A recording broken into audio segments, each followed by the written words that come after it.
Hey guys, how are you all? Welcome back to my channel. So today we're going to see, what if Izuku trained under Mirko, Midnight, and the Wild Pussycats, and they all fell for him? Izuku x Harem, Part 2. So before we start, please subscribe to our channel and like this video. So let's begin the video. The morning sun barely peeked over the horizon as Izuku found himself running through the streets of Tokyo at 5 in the morning. This was not his usual training routine, but Mirko had texted him at 4:30 with a simple message.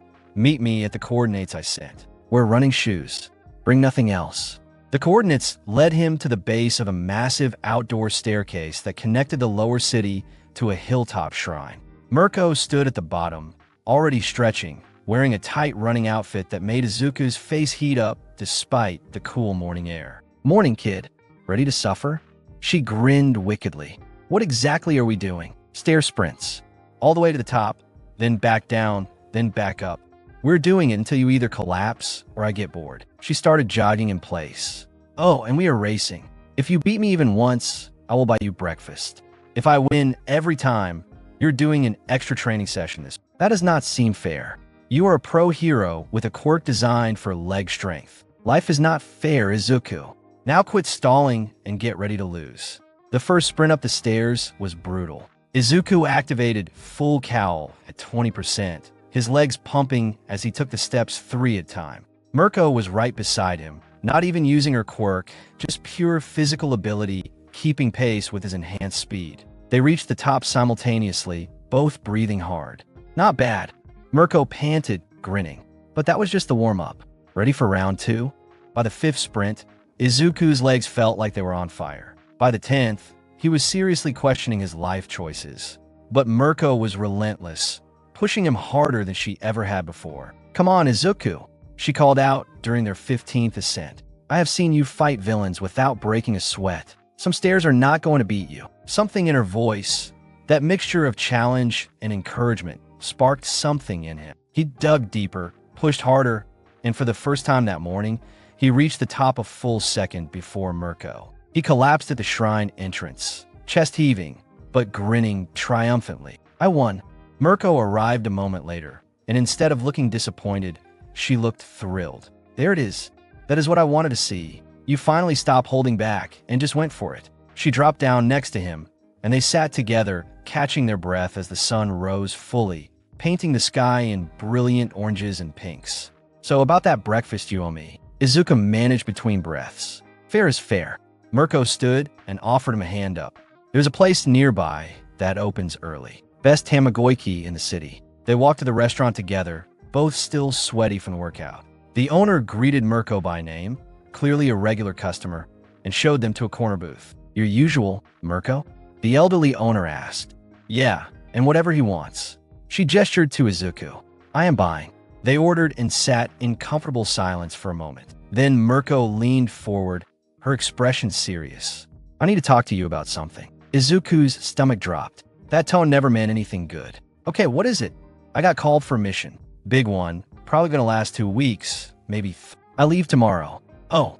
Izuku felt disappointment wash over him. Will we be able to stay in contact? Limited. It is a covert operation, so communication blackout for most of it. Mirko reached across the table and took his hand. I hate the timing, but hero work does not wait for convenient moments.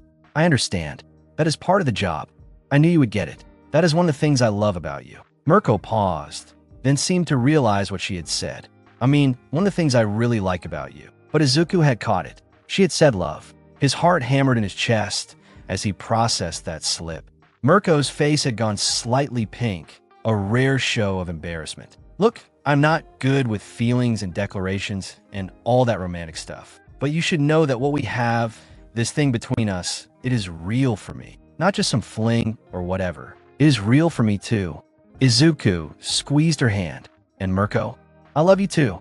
I love all of you. The words hung in the air between them. It was the first time either of them had said it directly, and the weight of the declaration made everything feel more significant. Mirko's expression softened in a way he rarely saw. You're gonna make me go all mushy, kid. That is not good for my reputation. Your secret is safe with me. Their food arrived, breaking the moment, but not the warmth between them. They ate and talked about inconsequential things, both avoiding the elephant in the room that Mirko would be gone for potentially 3 weeks. After breakfast, Mirko walked him to the train station. Before he boarded, she pulled him into a secluded area and kissed him deeply, pouring all her emotions into. When they finally separated, she pressed her forehead against his. "You stay safe while I am gone, okay? Keep training with the others, keep improving, and do not do anything stupidly heroic without backup. I will be careful. You stay safe too. Come back to me in one piece. Always do." Mirko stepped back, her usual confident grin returning. "Now get to school before you're late. I have got pre-mission briefings to attend." Izuku watched her walk away, her white hair catching the morning sunlight. He had a bad feeling about this mission, but he pushed it down. Mirko was one of the top heroes in Japan. She could handle herself. At school that day, Izuku found it hard to concentrate. His mind kept drifting to Mirko, wondering where she was going and what kind of danger she would face. During hero training, his distraction was obvious enough that even Aizawa noticed. "Midoriya, stay after class," the teacher said as everyone filed out. Izuku approached his teacher's desk nervously. "Yes, Aizawa-sensei, you have been distracted all day. Is something wrong with your specialized training program?" "No, sensei. Just found out one of my mentors is going on a long-term mission. I am worried about her." Aizawa's expression softened slightly. "Which hero?" "Mirko. The number 5 hero is more than capable of handling herself," Aizawa said bluntly. "But I understand the concern. Caring about your mentors is natural. Just do not let it affect your performance here. The best way to honor their teaching is to continue improving." "You are right. Thank you, sensei."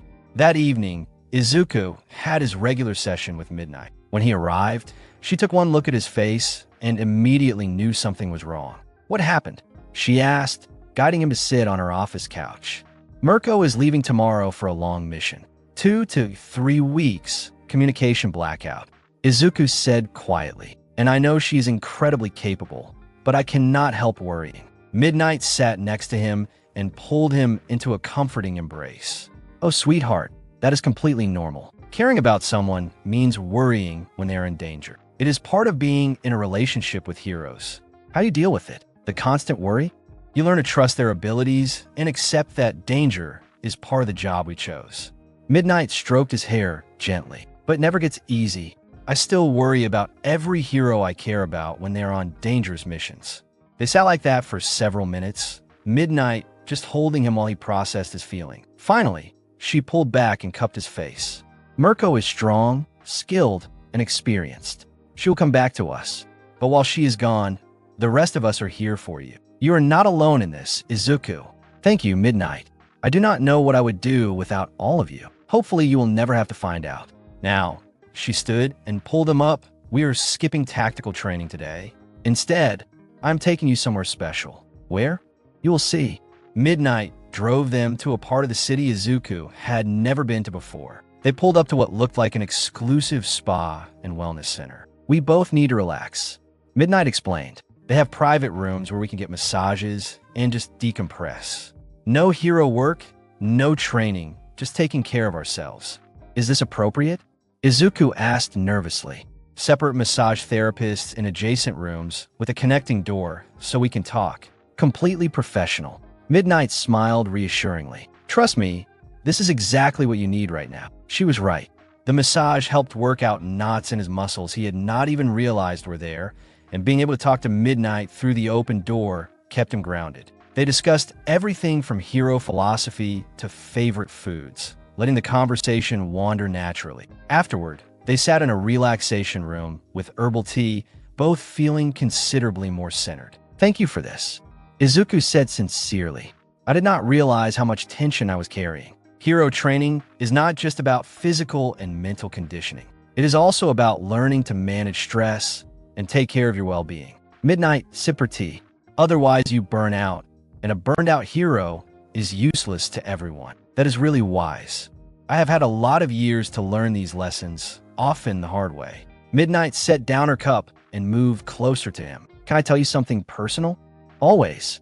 When I was younger, maybe 22 or 23, I was obsessed with being the perfect hero. I took every mission, worked every hour, never said no to any." She looked distant, remembering.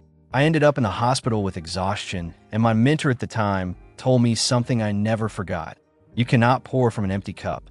You have to take care of yourself if you want to take care of others. I needed to hear that, Izuku admitted. Sometimes I feel guilty when I am not training or studying, like I am wasting time. That guilt will destroy you if you let it. Midnight took his hand. Promise me you will remember to take care of yourself, even when things get stressful. I promise. She leaned in and kissed him softly. Good boy. They spent another hour at the spa before Midnight drove him home. When she dropped him off, she made him promise to text her before bed. That night, Izuku's phone buzzed with a message from Mirko, heading out early tomorrow. Wanted to say goodbye properly, but mission prep is crazy. Stay strong, kid. I will be back before you know it. Love you. Izuku stared at that last part.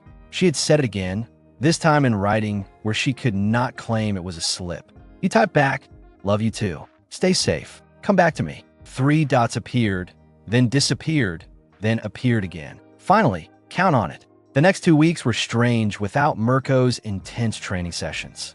Izuku threw himself into his work with Midnight and the Pussycats, trying to fill the void. His other mentors noticed and compensated, adding extra sessions and spending more time with him. Shino was particularly attentive, checking in on him multiple times a day through text. She seemed to have a sixth sense for when he was feeling down and would send encouraging messages at exactly the right moments. One weekend, Ryuko suggested they do something completely unrelated to hero work. We are going to an amusement park, she declared. No training, no serious conversations, just fun. The amusement park was packed with families and couples enjoying the weekend. Ryuko dragged Izuku from ride to ride with boundless enthusiasm. She screamed joyfully on every roller coaster, ate way too much cotton candy, and won him a stuffed All Might from a carnival game. This is exactly what you needed, she said as they rode the Ferris wheel at sunset. Just to remember that life is also about having fun and making memories. From their vantage point at the top, they could see the entire city spread out below them. Ryuko leaned against Izuku's shoulder, and they sat in comfortable silence watching the sun sink below the horizon. Thank you for this, Izuku said quietly. You were right. I needed to just let go and enjoy myself. That is what I am here for. To remind you that being serious all the time is boring. Ryuko tilted her head up to look at him. Can I ask you something? Sure. Do you ever regret this? Us, I mean, the complicated relationship, the secrecy, all of it. Do you ever wish things were more normal? Izuku considered the question carefully. Sometimes the complexity is overwhelming, but regret? Never. Each of you brings something irreplaceable to my life. I will not trade this for anything. Even though you cannot tell your friends? Even though we have to be so careful in public?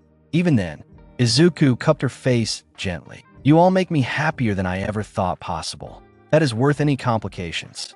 Ryuko's eyes got misty. You always know exactly what to say. She pulled him into a deep kiss as the Ferris wheel reached its peak again. When they finally left the park, both of them were exhausted but genuinely happy. Ryuko drove him home, singing off-key to pop songs on the radio, and Izuku found himself laughing more than he had in weeks.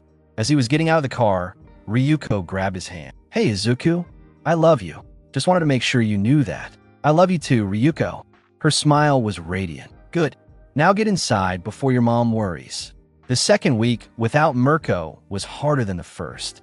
News reports showed increased villain activity in several regions, and Izuku could not help but wonder if Mirko was involved in those operations. His sleep suffered, plagued by nightmares of his mentors in danger. Midnight noticed the dark circles under his eyes during their Thursday session. You're not sleeping. It is fine. I'm managing. Izuku. Her tone was firm. This is exactly what I warned you about. You cannot function properly without rest. I know. I just keep having these dreams where something happens to Mirko and I am not there to help. Come here. Midnight pulled him into her lap, cradling his head against her chest. Listen to my heartbeat. Focus on the steady rhythm. Izuku did as instructed, closing his eyes and letting the sound ground him. Midnight's fingers ran through his hair soothingly, and he felt the tension slowly drain from his body. She's going to be fine. Midnight spoke softly, and even if something did happen, you being exhausted and unfocused would not help her. The best thing you can do is take care of yourself so you are ready when she returns. You are right.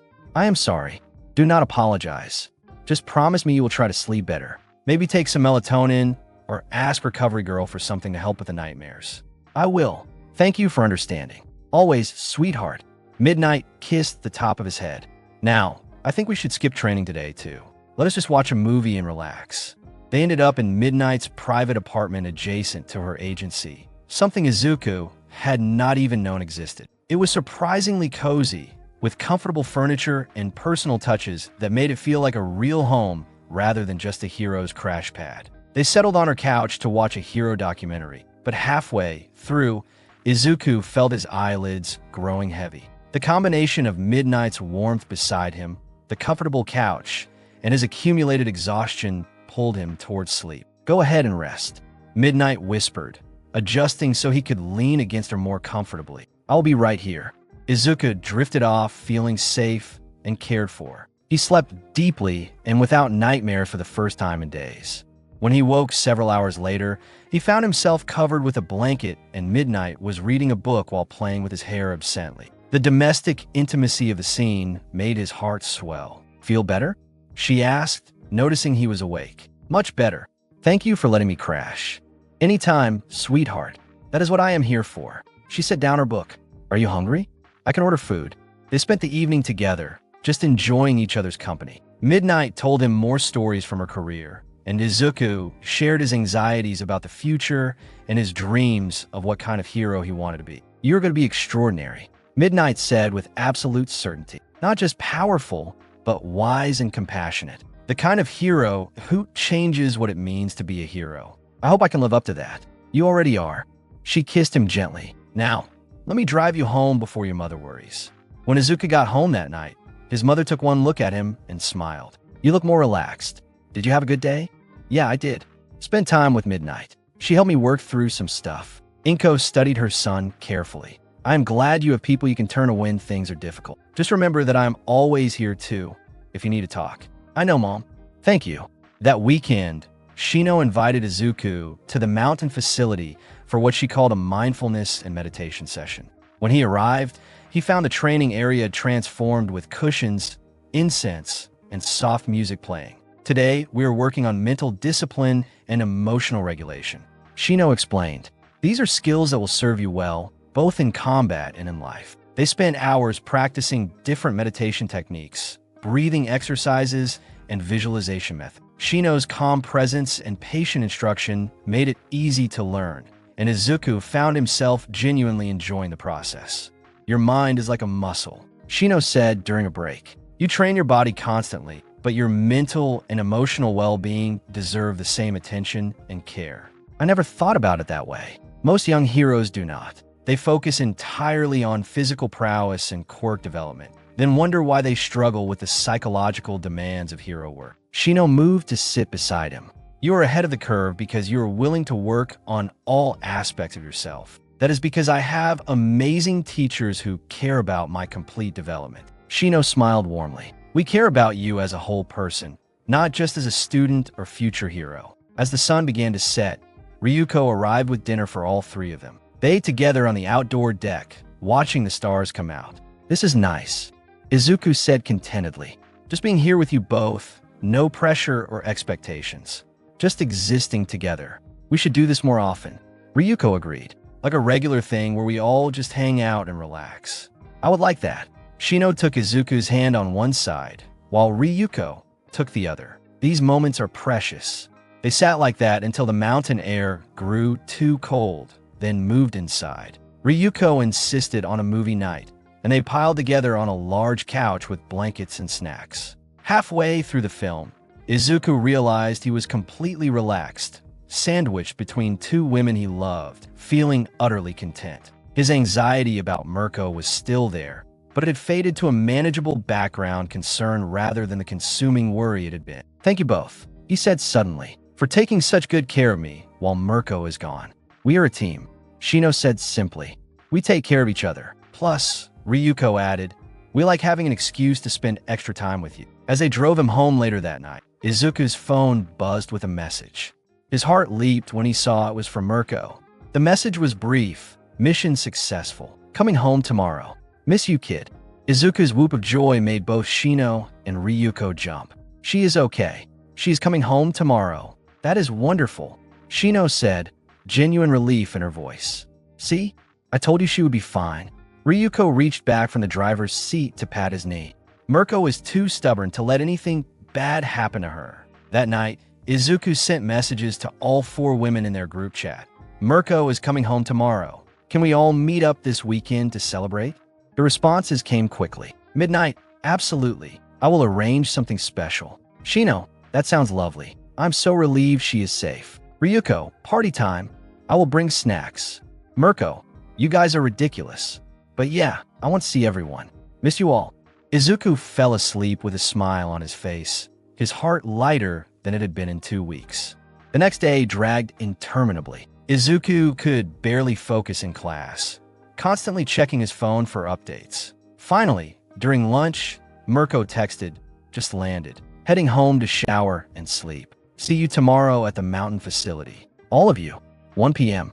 The waiting was almost worse than when she had been gone, knowing she was back, but not being able to see her yet. But Izuku understood. She probably had debriefings and reports to file. Plus, she needed rest after what had surely been an exhausting mission. Saturday morning, Izuku woke early and spent extra time getting ready. He wanted to look good for their reunion. He wore a nice casual outfit, did his hair carefully, and even used a bit of the cologne his mother had given him for his birthday. When he arrived at the mountain facility, all 4 of his mentors were already there. Mirko looked tired but healthy, no visible injuries.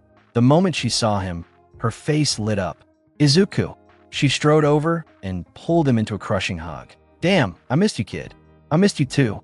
Izuku hugged her back just as tightly, breathing in her familiar scent. Are you okay? Any injuries? Nothing serious. Few bruises, pulled muscle on my shoulder, but I have dealt with worse. She pulled back to look at him. You look good. Did you keep up with your training while I was gone? The others picked up the slack. I've been working hard. Good. Because I'm going to work you twice as hard this week to make up for lost time. Mirko grinned, but there was softness in her eyes that belied the harsh words. Midnight cleared her throat. Before you start planning brutal training sessions, perhaps we could enjoy the celebration we planned? Right, sorry. Got carried away. Mirko released Izuku, though she kept one arm around his shoulders. They had set up a small party area outside with food, drinks, and comfortable seating. It was intimate and perfect, just the 5 of them celebrating being together again. As they ate and talked, Mirko shared vague details about her mission. Nothing classified, but enough to give them a sense of what she had been doing. She had been part of a task force taking down a major villain organization, which explained the length and secrecy. There was one moment, Mirko said quietly, where I thought I might not make it back. Her usual bravado was gone, replaced by uncharacteristic vulnerability. And all I could think about was that I had not told you all properly how much you mean to me. Mirko. Shino reached over and took her hand. I'm not good at this feeling stuff. You all know that. But you need to know that you're my family now. All of you. Mirko looked around at each of them. Izuku, you made me remember why I became a hero in the first place. Midnight, you have been a friend and confidant when I needed one. Shino, Ryuko, you both remind me that there is life beyond just fighting. I love all of you. The declaration hung in the air, raw and honest. Then Midnight started crying, which set off Ryuko, and soon they were all in a group embrace, holding each other tightly. We love you too, Izuku said, his voice thick with emotion. All of us. They stayed like that for several minutes, just holding each other and appreciating being together. When they finally separated, everyone was wiping eyes and laughing at their collective emotional display. Okay, enough sappy stuff, Mirko said, though she was smiling. Let's enjoy this beautiful day and each other's company. The afternoon passed in perfect contentment. They talked, laughed, shared food, and just enjoyed being together without any pressure or expectations. At one point, Midnight produced a camera and insisted on taking photos. We need to document this, she explained. These moments are important. They took group photos, silly photos, and candid shots of each other. Izuku knew they would have to be careful with these pictures, keeping them private, but he was glad to have the memories preserved. As the sun began to set, Ryuko suggested a game. Let us go around and each say one thing we appreciate about everyone else. Like a gratitude circle. That sounds like something out of therapy session. Mirko complained, but she did not object. They sat in a circle, and Ryuko went first. She went around expressing genuine appreciation for each person, highlighting specific qualities and moments that had meant something to her. Then Shino went, her observations deep and insightful. Midnight followed with eloquent and heartfelt statements. Mirko kept hers brief but sincere. Finally, it was Izuku's turn. He took a deep breath, gathering his thoughts. Mirko, you taught me to trust myself and my instincts. You pushed me harder than anyone ever has, but you also showed me that I am stronger than I thought. You have given me confidence in my physical abilities and reminded me that sometimes you just have to fight with everything you have. Midnight, you expanded my mind and taught me to think strategically. You show me that being a hero is not just about power. It is about wisdom, psychology, and understanding people. You have also been incredibly kind and patient with me, even when I was being dense about my own feelings. Shino, you have given me peace and perspective. You taught me that rest and reflection are just as important as action. You have been a calming presence when everything felt overwhelming, and you have shown me that strength can be gentle. Ryuko, you reminded me to have fun and enjoy life. You brought joy and energy into my training, and you have helped me remember that being a hero should not mean giving up on happiness. You have shown me that it is okay to be enthusiastic and genuine without holding back. He paused, looking around at all four women. And all of you together have given me love and acceptance in a way I never experienced before. You see all of me, the awkward analyst, the determined hero in training, the insecure teenager, all of it, and you care about me. And you have made me believe that I can be the hero I want to be while also being myself. I love all of you more than I can properly express. There was not a dry eye in the circle. Midnight was openly crying again, and even Mirko looked suspiciously misty-eyed. Damn it, kid, Mirko said, her voice rough. You cannot just say stuff like that and expect us to hold it together. Sorry? Izuku offered with a watery smile. Do not apologize. Shino wiped her eyes. That was beautiful and needed to be said. Group hug, Ryuko declared, and they all piled together again. As they held each other, the sun setting behind them and painting everything in golden light, Izuku felt a profound sense of belonging. This strange, unconventional family they had created was exactly where he was meant to be. Eventually, they had to separate and start cleaning up. As they worked together, the conversation turned to more practical matters. We need to talk about how we are going to handle things going forward. Midnight said seriously, this situation is wonderful, but it is also complicated. We need to establish some guidelines and boundaries. What kind of guidelines? Izuku asked. For one thing, we need to maintain absolute professionalism in public. Shino said, no matter how we feel privately, we cannot give anyone reason to question our relationship or jeopardize Izuku's education and hero career. Agreed. Mirko nodded. That means no physical affection where we might be seen, keeping our private time completely separate from professional interactions. We also need to coordinate our schedules better. Ryuko added, make sure we are all getting quality time with Izuku without overwhelming him. And we need regular check-ins. Midnight said, all five of us together, talking honestly about how things are going and addressing any issues before they become problems. That all makes sense. Izuku said, but can I add something? Of course. Shino encouraged. I need you all to promise that if this ever becomes too complicated, if it starts hurting any of you or threatening your careers, we will talk about it honestly. I do not want anyone sacrificing too much for this relationship. The four women exchanged glances. Then Mirko spoke for all of them. We promise. But the same goes for you, kid. If this ever becomes too much, if you need space or want something different, you tell us immediately. I promise. They finished cleaning up as darkness fell, then sat together one more time under the stars. I have a confession, Ryuko said suddenly. I have been keeping a journal about all of this. Not like a diary, more like documenting the happy moments. Is that weird? That is actually really sweet. Midnight said, maybe we could all contribute to it, create a shared record of our relationship.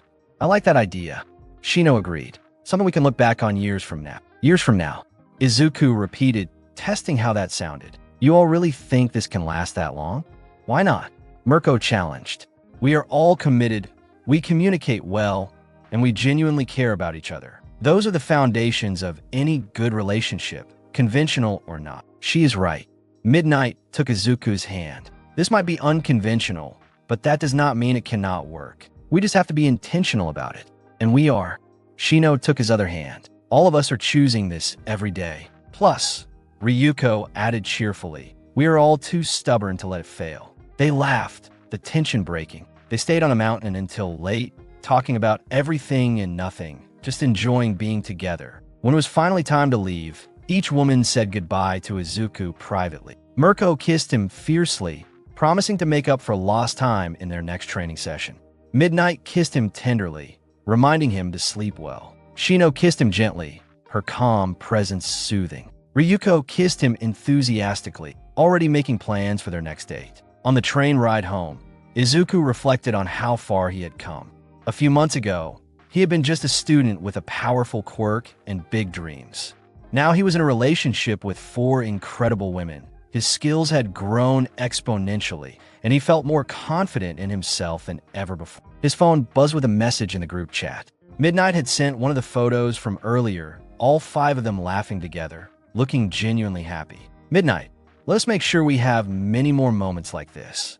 Mirko agreed. Same time next month. Shino, I will put it on the calendar. Ryuko, cannot wait. Izuku saved the photo and typed his response. Thank you all for today. It was perfect. I love you. 4 responses came back almost simultaneously, each expressing love and happiness. Izuku smiled, putting his phone away and watching the city lights blur past the train window. His life was complicated, unconventional, and definitely not what anyone would consider normal. But it was his life, built on honesty, communication, and genuine affection.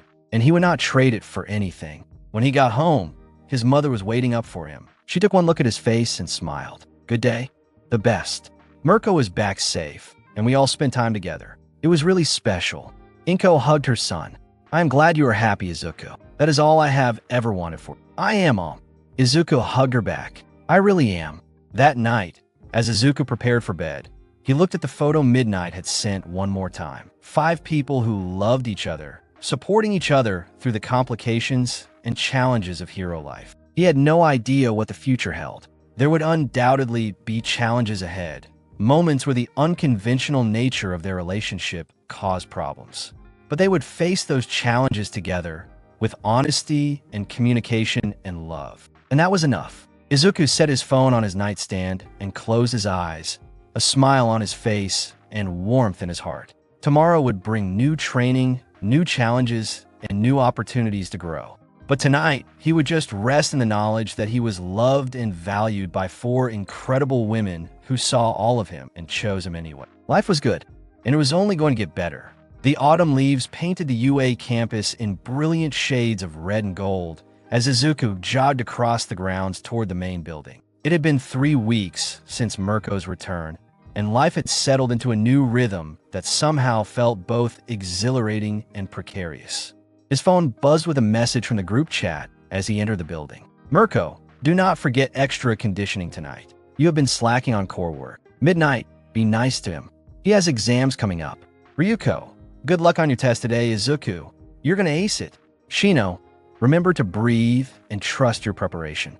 You know this material. Izuku smiled, typing a quick thanks before heading to class. Having 4 people constantly supporting and encouraging him still felt surreal, but he had grown used to the warmth it brought to his daily life. What he had not grown used to was the increasing difficulty of keeping secrets from his classmates.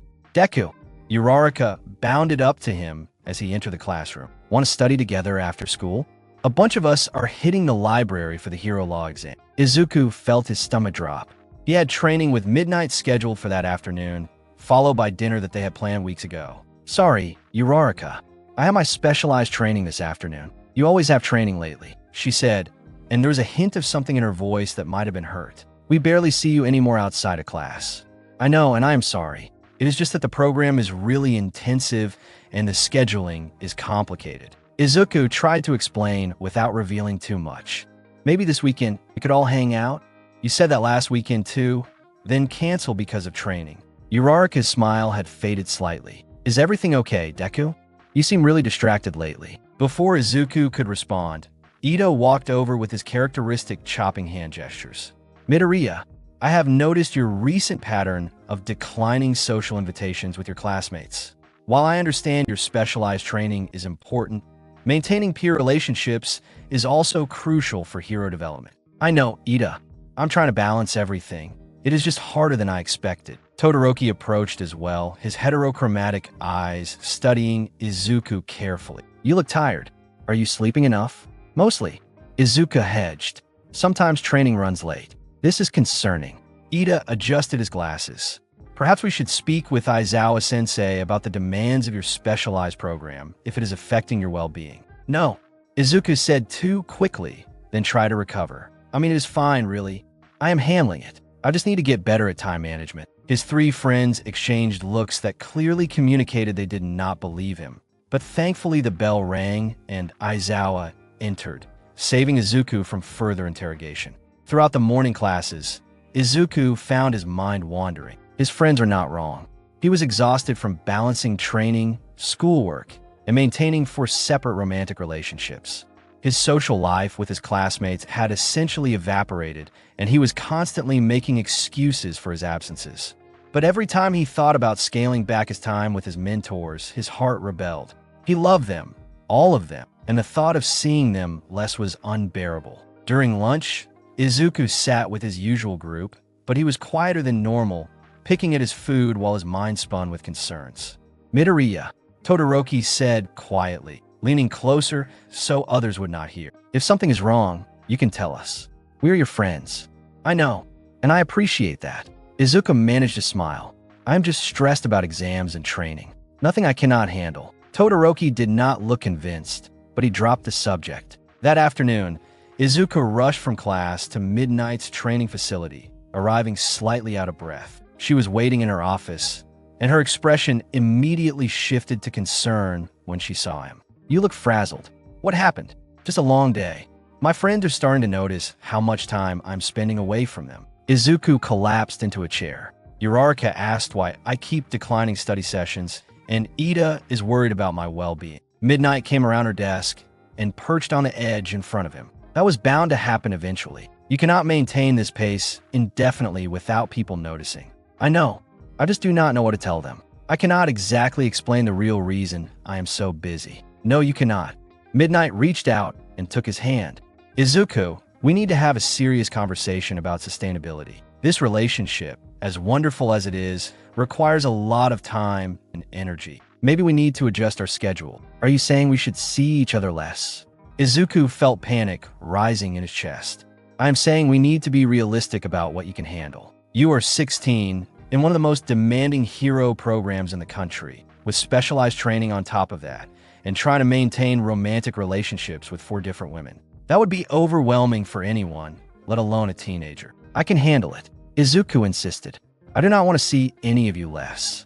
Midnight cupped his face gently. Sweetheart, I know you do not, but burning yourself out helps no one. We all love you and want what is best for you, which means making sure you are taking care of yourself and maintaining important relationships with your peers. I will figure it out. I promise. Can we please just have our normal session today? I really need the distraction. Midnight studied him for a long moment, then sighed. All right, but we are discussing this with the others this weekend. All of us need to talk about how to make this work long term. The training session that day was challenging but rewarding. Midnight had set up a complex scenario involving multiple hostages, limited information, and a ticking clock. Izuku threw himself into it, grateful to have something that required his complete focus and kept him from worrying about everything else. Afterward, they went to dinner at a quiet restaurant where they had a private room. The food was excellent, but Izuku found his appetite lacking despite Midnight's encouragement. Talk to me, Midnight said finally, setting down her chopsticks. What is really bothering you? What if I cannot do this? Izuku said quietly. What if I have to choose between my relationships with all of you and my friendships with my classmates? What if keeping this secret ends up hurting everyone? Those are valid concerns. Midnight acknowledged. This situation is complicated, and there are no easy answers. But running yourself into the ground, trying to please everyone is not the solution. I just do not want to disappoint anyone. Oh, sweetheart. Midnight reached across the table and took both his hands. You're one person. You cannot be everything to everyone. And anyone who truly cares about you will understand that you have limits. Do you ever regret this? Izuku asked suddenly. Getting involved with me, I mean. It would be so much simpler if you all had just stayed my teachers. Not for a single moment. Midnight said firmly. Yes, it is complicated. Yes, it requires careful navigation. But what we have is special, Izuku. I have never felt this way about anyone, and I know the others feel the same. You are worth the complications. Izuku felt tears prick his eyes. I love you. All of you. I'm just scared I'm going to mess this up somehow. Then we will figure out together. That is what relationships are, working through the hard stuff as a team. Midnight stood and moved to sit next to him, pulling him into an embrace. You are not alone in this. Remember that. They finished dinner and Midnight drove him home, but before he got out of the car, she pulled him back for a long kiss. We will talk this weekend, all of us together. We will find a way to make this work. She promised. Now go get some rest. You look exhausted. That night, Izuku lay in bed staring at his ceiling, his mind refusing to quiet. His phone buzzed with the usual goodnight messages from all four women, each one sweet and affectionate. He responded to each, then pulled up the photo from their celebration of Mirko's return. They all looked so happy in that picture, so genuinely content. He did not want to be the reason that changed, but something had to give. He could not keep up this pace without consequences. The weekend arrived with gray skies and a chill in the air that promised winter was approaching. Izuku made his way to the mountain facility where all four of his mentors waited. The atmosphere was different from their usual gatherings, more serious and purposeful. They sat together in the main room, and Midnight started the conversation. We all know why we are here. Izuku is struggling to balance everything, and we need to address it as a group. I'm fine. Izuku tried to protest, but Mirko cut him off. Kid, you have bags under your eyes that could carry groceries. You are not fine. We are not criticizing you. Shino said gently. We are concerned. You're trying to do too much, and it is taking a toll. So what are you suggesting? Izuku asked, anxiety creeping into his voice. That we break up? That I stop training with you? No one is suggesting anything that drastic. Ryuko said quickly. We just need to find a better balance. What if we consolidated our time together? Midnight proposed.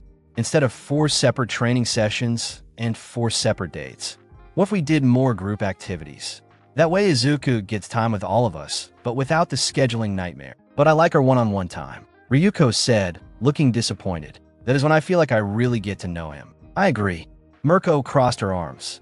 Group stuff is fine, but individual relationships need individual attention.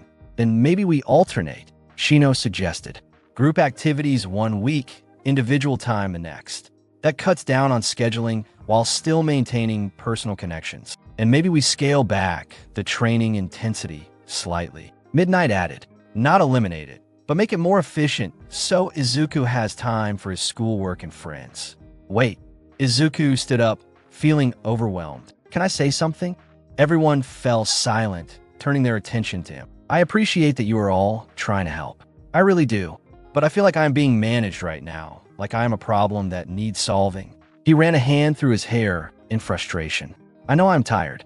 I know I'm struggling to balance everything, but I do not want our relationship to become some carefully scheduled obligation where we optimize for efficiency instead of spending time together because we want to.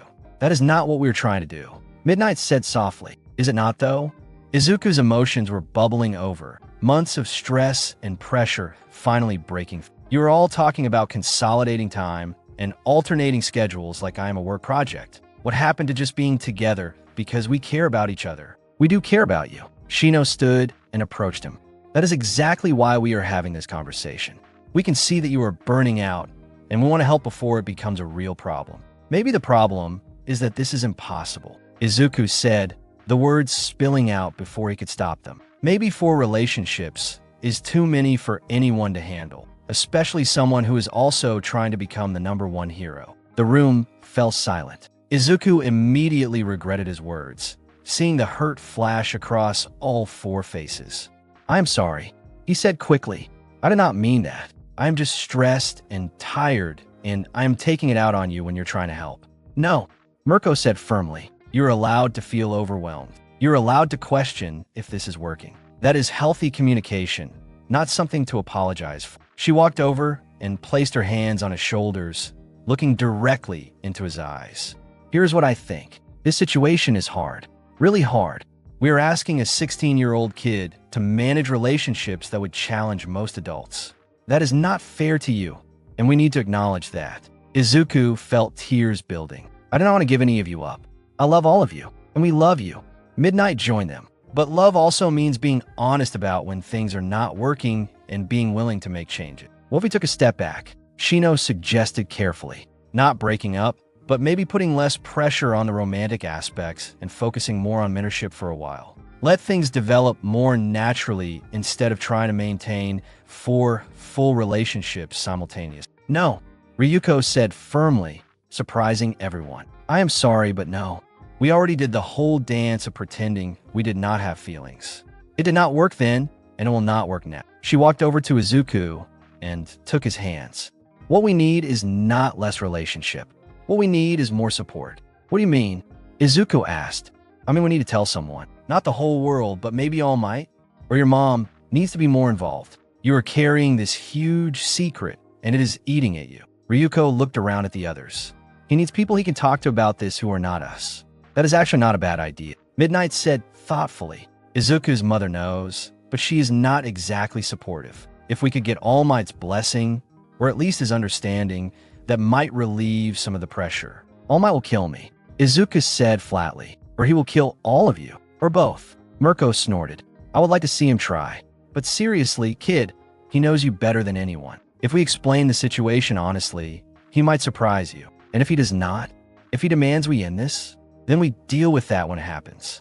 Shino said. "But right now, you need more support than we can provide on our own. You need someone outside this relationship who can give you perspective." The group spent the next hour discussing logistics and possibilities. By the end, they had agreed to have a conversation with All Might within the next 2 weeks. They also adjusted their schedule, keeping individual training sessions but making them shorter and more focused, and planning more group activities to reduce the overall time commitment. But more importantly, they talked honestly about their feelings and fears. Mirko admitted she worried about holding Izuku back from normal teenage experiences. Midnight confessed she sometimes felt guilty about the age gap. Shino shared her concerns about the power dynamics. Ryuko expressed fear that the relationship would collapse under external pressure. And Izuku told them everything. His anxiety about being discovered, his guilt over neglecting his friends, his fear of disappointing them or his mother or All Might. His worry that he was not mature enough for this kind of relationship. His terror that he would have to choose between his dream of being a hero and being with. By the time they finished, everyone was emotionally exhausted, but feeling more connected than before. "Thank you for being honest with us," Shino said, hugging Izuku tightly. "That took courage. We are a team," Ryuko added, joining the embrace. "We handle the hard stuff together, even when the hard stuff is talking about our feelings," Mirko said, getting pulled into the group hug despite her protests. Especially then, Midnight wrapped her arms around all of them. "This is what makes us work. This honesty and vulnerability." They spent the rest of the day together, but with significantly less pressure than usual. They cooked dinner as a group, laughing when Mirko nearly set the kitchen on fire and Ryuko accidentally added salt instead of sugar to the dessert. They watched movies and just enjoyed each other's company without any expectations or obligations.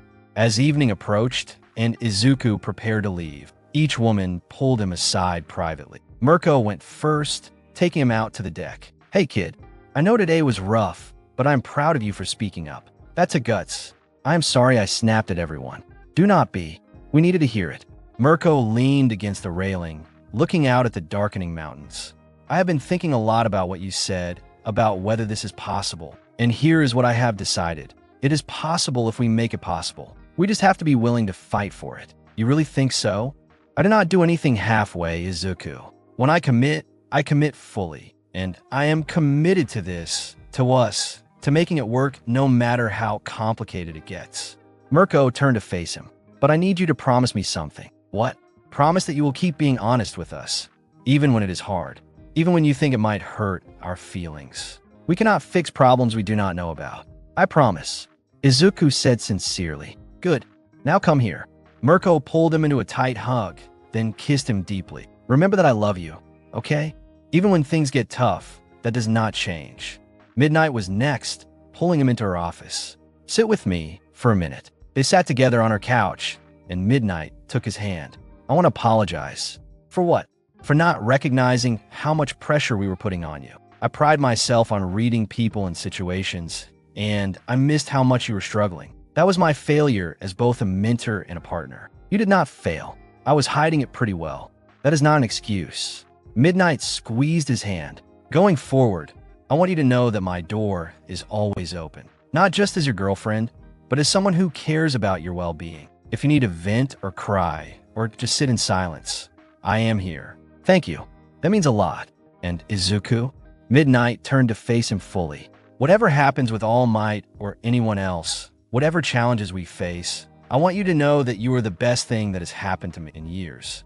You remind me why I became a hero, why I care about this work. Do not ever doubt your worth or your importance to me. Izuku felt tears well up again. I love you so much. I love you too, sweetheart.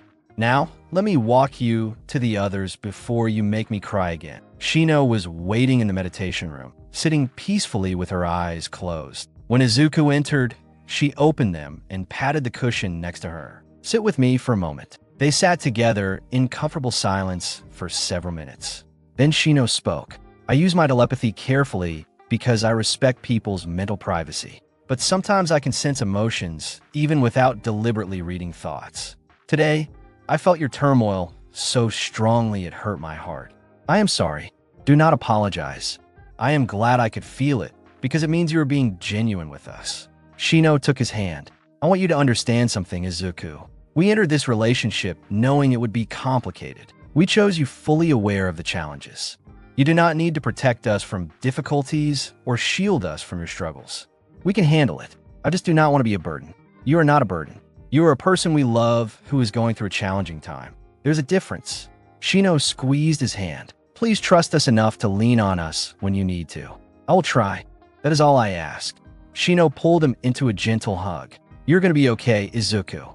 We all are. Finally, Ryuko grabbed him as he was heading to the door. Okay, my turn.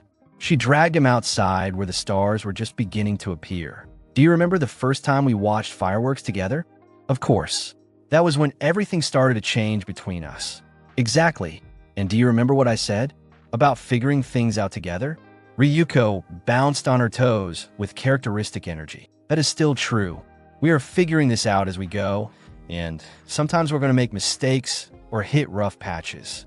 But we're doing it together. I know, and I'm grateful for that. Good, because you're stuck with me. Midoriya, Izuku, all of us. We are not going anywhere just because things get hard. Ryuko threw her arms around him in an enthusiastic hug. We are in this for the long haul. Even if it gets harder, especially if it gets harder, that is when we prove how strong we are. Ryuko pulled back and grinned at him. Now, one more kiss before you go, and then you need to get home before your mom worries. The kiss was sweet and full of promise. When they finally separated, Ryuko was still smiling. See you for training next weekend. And text me if you need anything, okay? Even if it is 3 in the morning and you just want to talk. I will answer. Thank you, Ryuko, for everything. That is what girlfriends are for. The train ride home gave Izuku time to process everything. The day had been emotionally intense, but ultimately productive. They had addressed real issues, been vulnerable with each other, and come out stronger for it. His phone buzzed with the usual group chat messages. Mirko, get home safe, kid, and sleep well. Midnight, today was important. I am proud of us for handling it maturely. Shino, rest tonight, Izuku. Tomorrow is a new day with new possibilities. Ryuko, love you. Sweet dreams. Izuku smiled, typing his response. Thank you all for today. For listening, for understanding, for being patient with me. I love you all so much. 4 immediate responses, each expressing love and support. Izuku saved the messages, then put his phone away and watched the city lights blur past. The conversation with All Might loomed in his future like a storm on the horizon. His friends at UA were still concerned about him. His schedule was still overwhelming. The fundamental complications of their relationship had not magically disappeared, but he felt lighter somehow, more hopeful. They had faced a crisis together and come through it with their relationship intact. That had to count for something. When he got home, his mother was waiting with tea and concern. "How was your day?" "Complicated." Izuku accepted the tea gratefully. "But good. We talked about a lot of important things." Inko studied her son carefully. "Are you okay, Izuku?" "Really okay?" "I think so. It is hard, but it is worth it." Izuku met her eyes. "Mom, we're going to talk to All Might. Tell him about the relationship. I need his support, or at least his understanding." "That is a big step." "I know, but I cannot keep carrying this secret alone. It is too heavy." Inko reached out and squeezed his hand. "I am proud of you for recognizing that. And for what it is worth, I will support you however this plays out. Even though you're not thrilled about the situation, I am your mother. My job is not to always approve of your choices. My job is to love you and support you while you figure out who you are and what you want." Inko smiled gently. "And despite my concerns, I can see that these women genuinely care about you. That counts for a lot." "Thanks, Mom."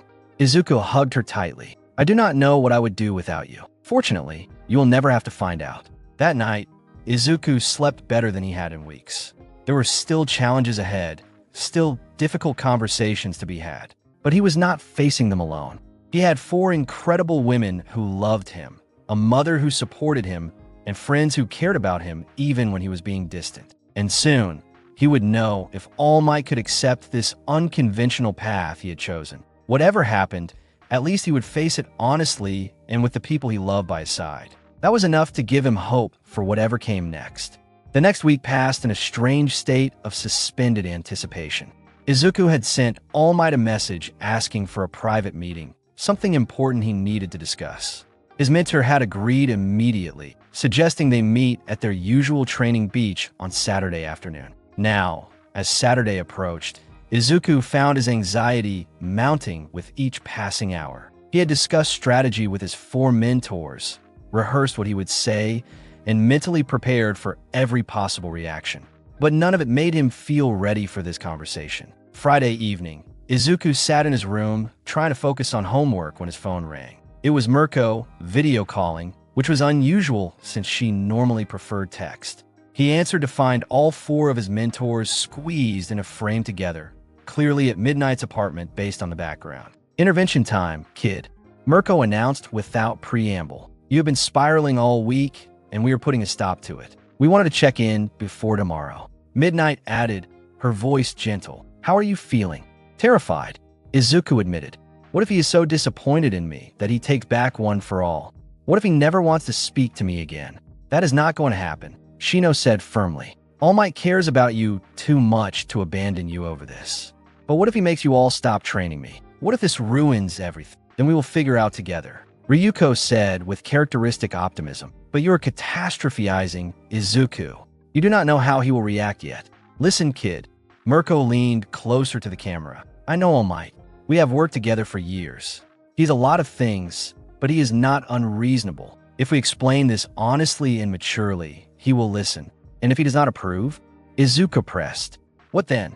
The 4 women exchanged glances, some silent communication passing between them. Finally, Midnight spoke. "Then we have some difficult decisions to make. But let us not borrow trouble from tomorrow. Tonight, we just want you to know that we are with you, no matter what happens. All of us." Shino confirmed. "This is not just your burden to carry, Izuku. We are facing this together." They talked for another hour, the conversation eventually drifting away from the impending meeting to lighter topics. Ryuko told a funny story about a rescue mission gone comically wrong. Mirko shared her plans to open a second agency location.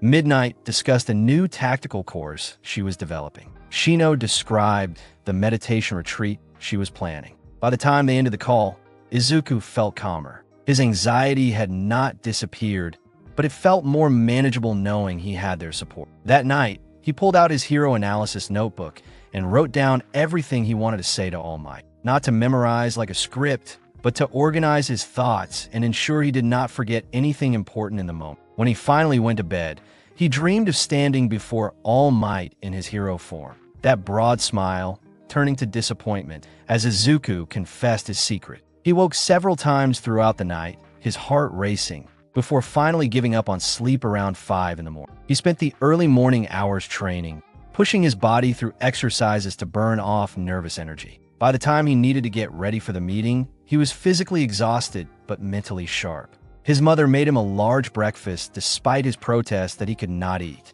"Izuku, you need to keep your strength up," she said firmly, setting the plate in front of him. "And eating will give you something to do with your hands while you gather your courage." She was right. The familiar motions of eating helped ground him, made everything feel slightly more normal. Before he left, Inko pulled him into a tight hug. "Whatever happens today, know that I am proud of you. It takes courage to be honest, especially when you're afraid of the consequences." "Thanks, Mom. I love you." "I love you too, sweetheart. Now go talk to your mentor." The train ride to the beach felt both too long and too short. Izuku kept checking his phone, reading and rereading the supportive messages his girlfriends had sent that morning. When he finally arrived at the beach, All Might was already there in his deflated form, sitting on a piece of driftwood and looking out at the ocean. He turned when he heard Izuku approach, and his gaunt face broke into a warm smile. "Young Midoriya, thank you for meeting me." He gestured to the space beside him. "Please sit. You said you had something important to discuss?" Izuku sat, his hands clasped tightly in his lap. "Yes, it is about my specialized training program, and some other things." All Might's expression grew more serious. "Is something wrong? Are your mentors treating you poorly?" "No, not at all. They have been amazing." Izuku took a deep breath. "That is actually part of what I need to talk to you about. The relationships I have developed with them have become more than just professional. I'm glad to hear it. Having strong mentorship bonds is important for a young hero's development." All Might said, clearly not catching the implication. "All Might, I mean they have become romantic relationships. All 4 of them." Izuku forced the words out in a rush. "I am dating Mirko, Midnight, Mandalay, and Pixie Bob, all at the same time, and they all know about each other. It is complicated and unconventional and probably inappropriate, but it is real and I love them and I needed you to." The silence that followed was deafening. All Might sat perfectly still, his expression unreadable. Seconds stretched into what felt like hours before he finally spoke. "I see." His voice was carefully neutral. "How long has this been going on?" "Officially, since my birthday, but feelings started developing a few weeks before that." "Your 16th birthday? 2 months ago?" "Yes." More silence. All Might stood and walked toward the water, his back to Izuku. When he finally turned around, his expression was complex, showing disappointment, concern, and something that might have been understanding. "Young Midoriya, do you understand the position this puts everyone in? These women are pro-heroes, respected members of society, and your teachers. If this relationship became public, it could destroy their careers and your future as a hero." "I know." Izuku stood as well, his voice shaking but determined. "We have talked about all of this extensively. We know the risks, and we are being incredibly careful. But I could not keep lying to you, All Might. You have been like a father to me, and carrying this secret while training with you felt wrong." All Might's expression softened slightly at that. "I appreciate your honesty, truly, but I need you to understand something. The power dynamics here are extremely problematic. You are a minor. They are adults in positions of authority over you. Even if you believe this is consensual, there are serious ethical concerns. I'm almost 17, and I will be 18 in a little over a year, at which point I will be a pro-hero myself." Izuku stepped forward. "I know what you were thinking, and I have thought about it too. But this is not some situation where they took advantage of me. We all develop feelings naturally. We talked about it extensively, and we made a conscious choice together. What does your mother think about this?" "She knows. She is not thrilled, but she is supporting me because she trusts me to make my own decisions." All Might ran a hand over his face, looking suddenly very tired. "Tashinori, you have to understand, this is not what I imagined when I chose you as my successor. I wanted you to have a normal youth, to experience typical teenage relationships, to grow up without carrying burdens beyond your years. With all due respect, All Might, that ship sailed when you gave me one for all." Izuku said quietly, "The moment I inherited your power, I stopped being a normal teenager. I carry the weight of your legacy, the responsibility of becoming the symbol of peace, and the knowledge that people's lives will depend on my strength. Compared to that, Having an unconventional relationship seems relatively minor. All Might stared at his young successor, seeming to really see him for the first time. When did you become so mature? When I had to. Between the USJ attack, the training camp, fighting muscular, watching you lose your power, I grew up fast. Maybe too fast. But that is the reality of my life now. And these women, they make you happy?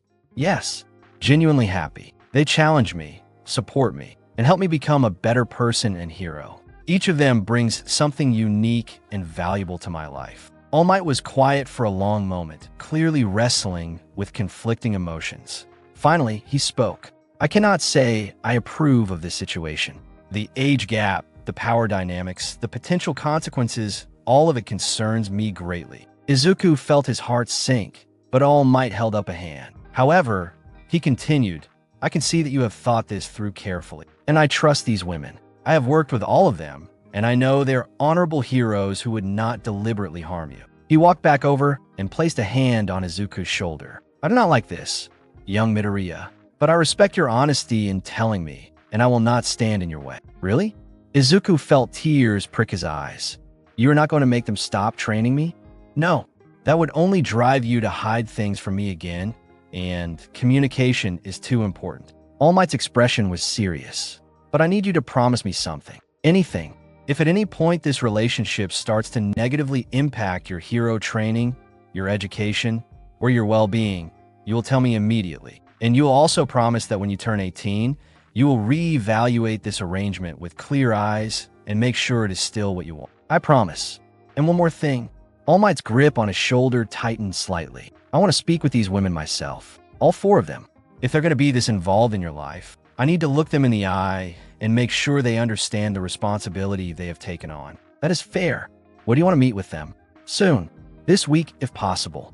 All Might released his shoulder and stepped back. I assume they know you were meeting with me today? Yes. They have been incredibly supportive throughout this whole process. Then contact them and arrange a meeting. Somewhere private where we can speak freely. Izuku pulled out his phone and opened the group chat, his hand shaking slightly as he typed. He knows. He is not happy, but he is not making a stop. He wants to meet with all of you this week. The responses came almost immediately. Mirko, I can do Tuesday evening. My place. Midnight. I will clear my schedule. Whatever day works. Shino, we will be there. Thank you for being brave, Izuku. Ryuko, I knew it would work out. All Might is the best. All Might watched Izuku's face as he read the responses. They care about you. That much is obvious. They really do. And I care about them. More than I can properly express. Love is complicated, young Midoriya. Even more so when you multiply it by 4. All Might managed a slight smile. I just hope you know what you're getting into. Honestly, I have no idea, but I'm figuring it out as I go, with help from people who care about me. That is all anyone can do, right? When did you get so wise? All Might shook his head in wonder. Very well. Tell them Tuesday evening at 7. And young Midoriya? Regardless of how I feel about the romantic aspects, I am proud of you for being honest with me. That took real courage. Thank you, All Might. That means everything to me. They spent another hour at the beach, their conversation shifting to Izuku's training progress and upcoming challenges at UA. All Might critiqued his recent performances in hero exercises and provided guidance on refining his control of One for All. As they prepared to leave, All Might stopped him one more time. Young Midoriya, I need you to understand something. I may not approve of every choice you make, and I may worry about the path you are taking, but you will always have my support and my respect. You are not just my successor. You are like a son to me. Izuku felt tears overflow, unable to hold them back any longer. He threw his arms around his mentor, hugging him tightly. Thank you. Thank you for not giving up on me. Never. All Might return the embrace just as tightly. Now go tell your girlfriends that they have an appointment with the former symbol of peace, and tell them to prepare for some difficult questions. After leaving the beach, Izuku immediately called Mirko to give her a full report. She listened without interruption, then let out a long breath. Well, that went better than I expected. Her relief was obvious. I thought he might try to separate us, or at least demand we put everything on hold. He is not happy about it, Izuku said, walking toward the train station. But he is trusting us to handle it responsibly. Smart man. Okay, so Tuesday evening at my place. I will make sure we have enough seating and refreshments. This is going to be like meeting your girlfriend's parents, except way more intimidating. Izuku laughed despite himself. That is actually a pretty accurate comparison. How are you feeling now that it is done? Relieved. Terrified about Tuesday, but relieved that he knows and did not completely freak out. That is our boy, always worrying about the next challenge. Mirko's voice softened. I am proud of you, Izuku. Today took guts. I had good support. Damn right you did. Now get home, rest up, and prepare yourself for training Monday.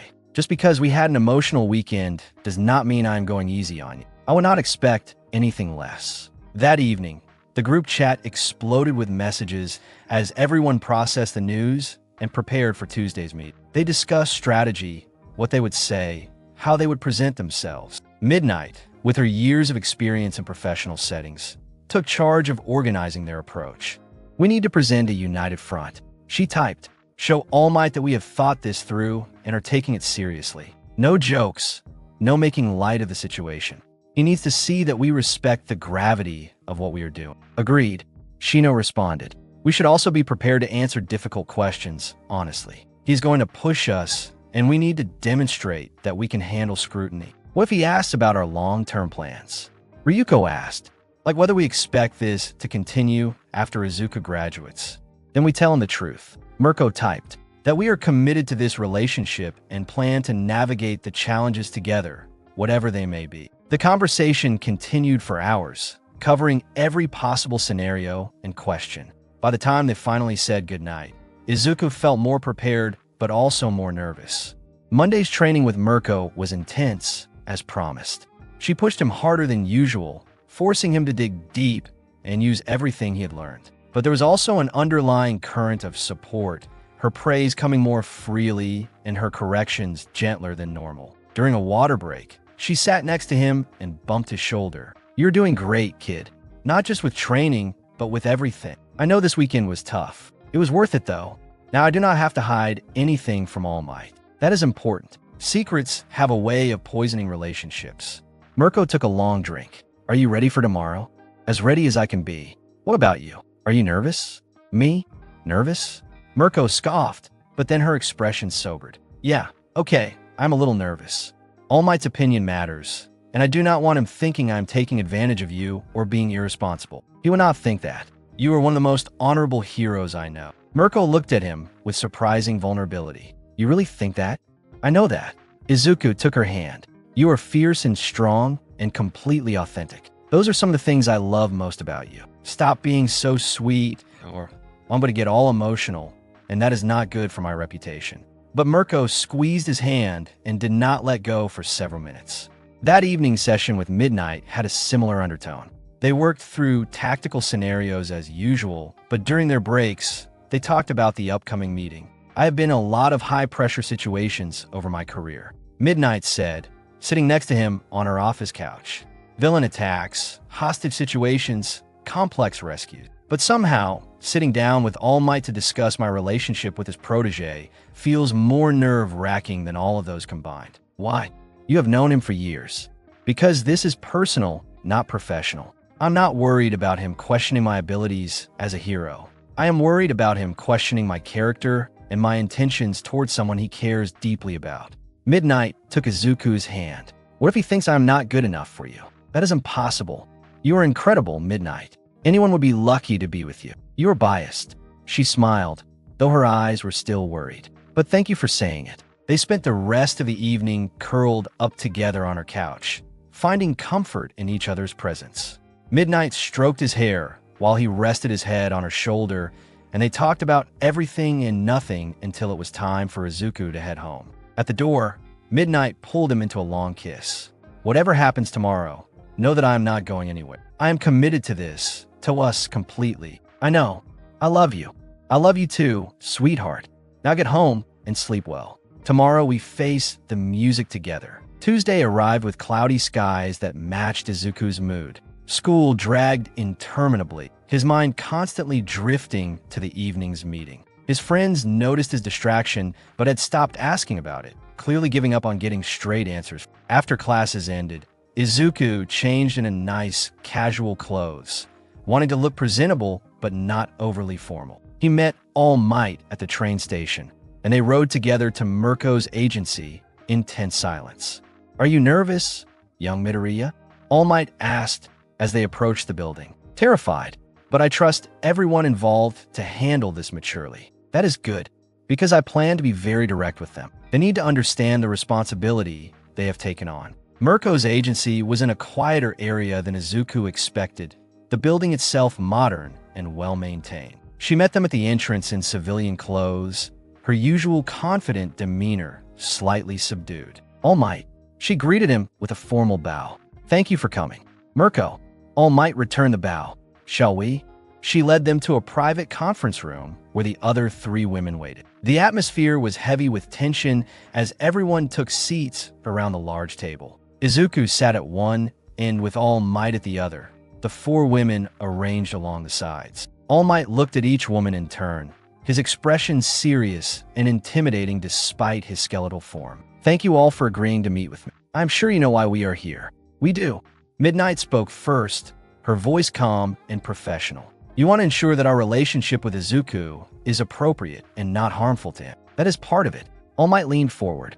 "But I also want to understand how this happened. How four professional heroes ended up in romantic relationships with a 16-year-old student." The bluntness of the statement made everyone flinch, but Shino responded with equal directness. "It was not planned or intended. Feelings developed naturally over the course of training and spending time together. When we realized what was happening, we tried to maintain professional distance. But ultimately, we decided that denying our feelings was causing more harm than acknowledging them. And you thought it was appropriate to pursue those feelings despite the age gap and power dynamics?" All Might's tone was sharp. "No," Mirko said firmly. "We did not think it was appropriate. We thought it was complicated and potentially problematic. But we also recognized that the feelings were genuine on all sides, and that Izuku is mature enough to make informed decisions about his relationships. He is 16. All Might's voice rose slightly. "A minor under your supervision and authority. Surely you can see how this looks from the outside." "We can." Ryuko spoke up, her usual cheerfulness replaced by serious determination. "And we have talked extensively about the ethical concerns and potential consequences. We have established boundaries, maintained absolute professionalism in public, and made sure Izuku always feels empowered to communicate his needs and concerns. That is commendable, but it does not change the fundamental problems with this situation." All Might looked at each woman. "You are all significantly older than him. You hold power over aspects of his development as a hero. If this relationship became public, it would destroy your careers and potentially his future." "We know," Midnight said quietly. "Believe me, All Might, we have agonized over every aspect of this. None of us entered into this lightly. But the heart wants what it wants, and trying to suppress genuine connection for the sake of appearances seemed more dishonest than acknowledging it." All Might was quiet for a long moment, studying each woman's face. Then he surprised everyone by sighing deeply and deflating even further, if that was possible. "I am not going to lie to you. This situation makes me uncomfortable. It challenges every notion I have about appropriate mentorship and professional boundaries." He looked directly at Izuku. "But I also know my young successor. He is thoughtful, mature, and capable of making informed decisions. If he says this is what he wants, I have to trust him. So you're not going to demand we end things?" Mirko asked carefully. "No, because I suspect that would only drive it underground and damage my relationship with young Midoriya. And that relationship is too important to sacrifice." All Might's gaze swept across the women again. "But I need absolute assurance from each of you that his well-being and development come first." "Always." "They do," Shino said firmly. "Izuku's happiness and growth are our highest priorities. We would end this relationship ourselves if we believed it was harming him. And when difficulties arise, as they inevitably will in any relationship, you need to communicate with me." All Might continued. "I am not asking to be involved in your private lives, but I need to know if there are problems that might affect young Midoriya's hero training or emotional state." "That is fair." Midnight nodded. "We can agree to that. One more thing." All Might's voice took on a harder edge. "If I ever discover that any of you have crossed lines that should not be crossed, that you have used your authority inappropriately or pressured young Midoriya in any way, I will personally ensure your hero careers are over. Am I clear?" "Crystal clear." Mirko met his gaze without flinching. And for what it is worth, I would expect nothing less. If I thought any of us were hurting him, I would end it myself. The tension in the room was thick enough to cut. Then All Might surprised everyone by standing and bowing formally to the four women. Thank you for taking care of my successor. Despite my concerns about the nature of your relationship, I can see that you genuinely care for him. That matters more than I can express. The women stood and returned the bow, and some of the tension finally began to dissipate. Now, All Might straightened. Since we have addressed the elephant in the room, perhaps we could discuss young Midoriyu's training progress. I am curious how his development has been progressing across your different specialties. The conversation shifted to safer professional territory. The women shared insights about Izuku's growth, discussing his improving combat skills, tactical awareness, endurance, and emotional regulation. All Might listened attentively, asking thoughtful questions and occasionally offering his own observations. As the meeting progressed, the atmosphere gradually became more relaxed. By the time they had been talking for 2 hours, there was almost a collegial feeling to the discussion. 5 professional heroes discussing the development of a promising student. Finally, All Might stood to leave. Thank you again for your time and your honesty. He looked at Izuku. Young Midoriya, walk me out?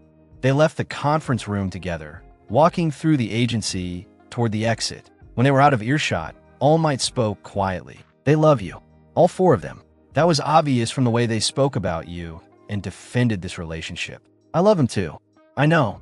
All Might stopped and placed a hand on Izuku's shoulder. I meant what I said in there. This makes me uncomfortable, and I worry about the complications it will bring. But I also trust you, and I trust them. Just promise me you will be careful. I promise. And All Might, thank you for giving us a chance. You do not need to thank me. Just continue being the remarkable young man I know you are. All Might smiled, genuine warmth breaking through his serious demeanor. Now go back to your girlfriends. I'm sure they want to debrief about this meeting. After All Might left, Izuku returned to the conference room to find all 4 women in a group embrace, clearly relieved that the meeting was over. He is not going to interfere, Ryuko said excitedly when she saw Izuku. We did it. Do not celebrate too much. Mirko cautioned. He is still watching us closely. We need to be careful and prove that his trust is not misplaced. She is right. Midnight agreed. But still, this is a major hurdle cleared. We can move forward without hiding from All Might. They spent the next hour dissecting every moment of the meeting, analyzing what All Might had said and how he had reacted. Eventually, the conversation shifted to lighter topics, and they ordered food to be delivered, turning the stressful evening into an impromptu celebration. As they ate and talked, Izuku looked around at these 4 incredible women and felt overwhelming gratitude. They had faced his mentor's scrutiny with grace and honesty, defending their relationship while acknowledging its complexities. What are you thinking about?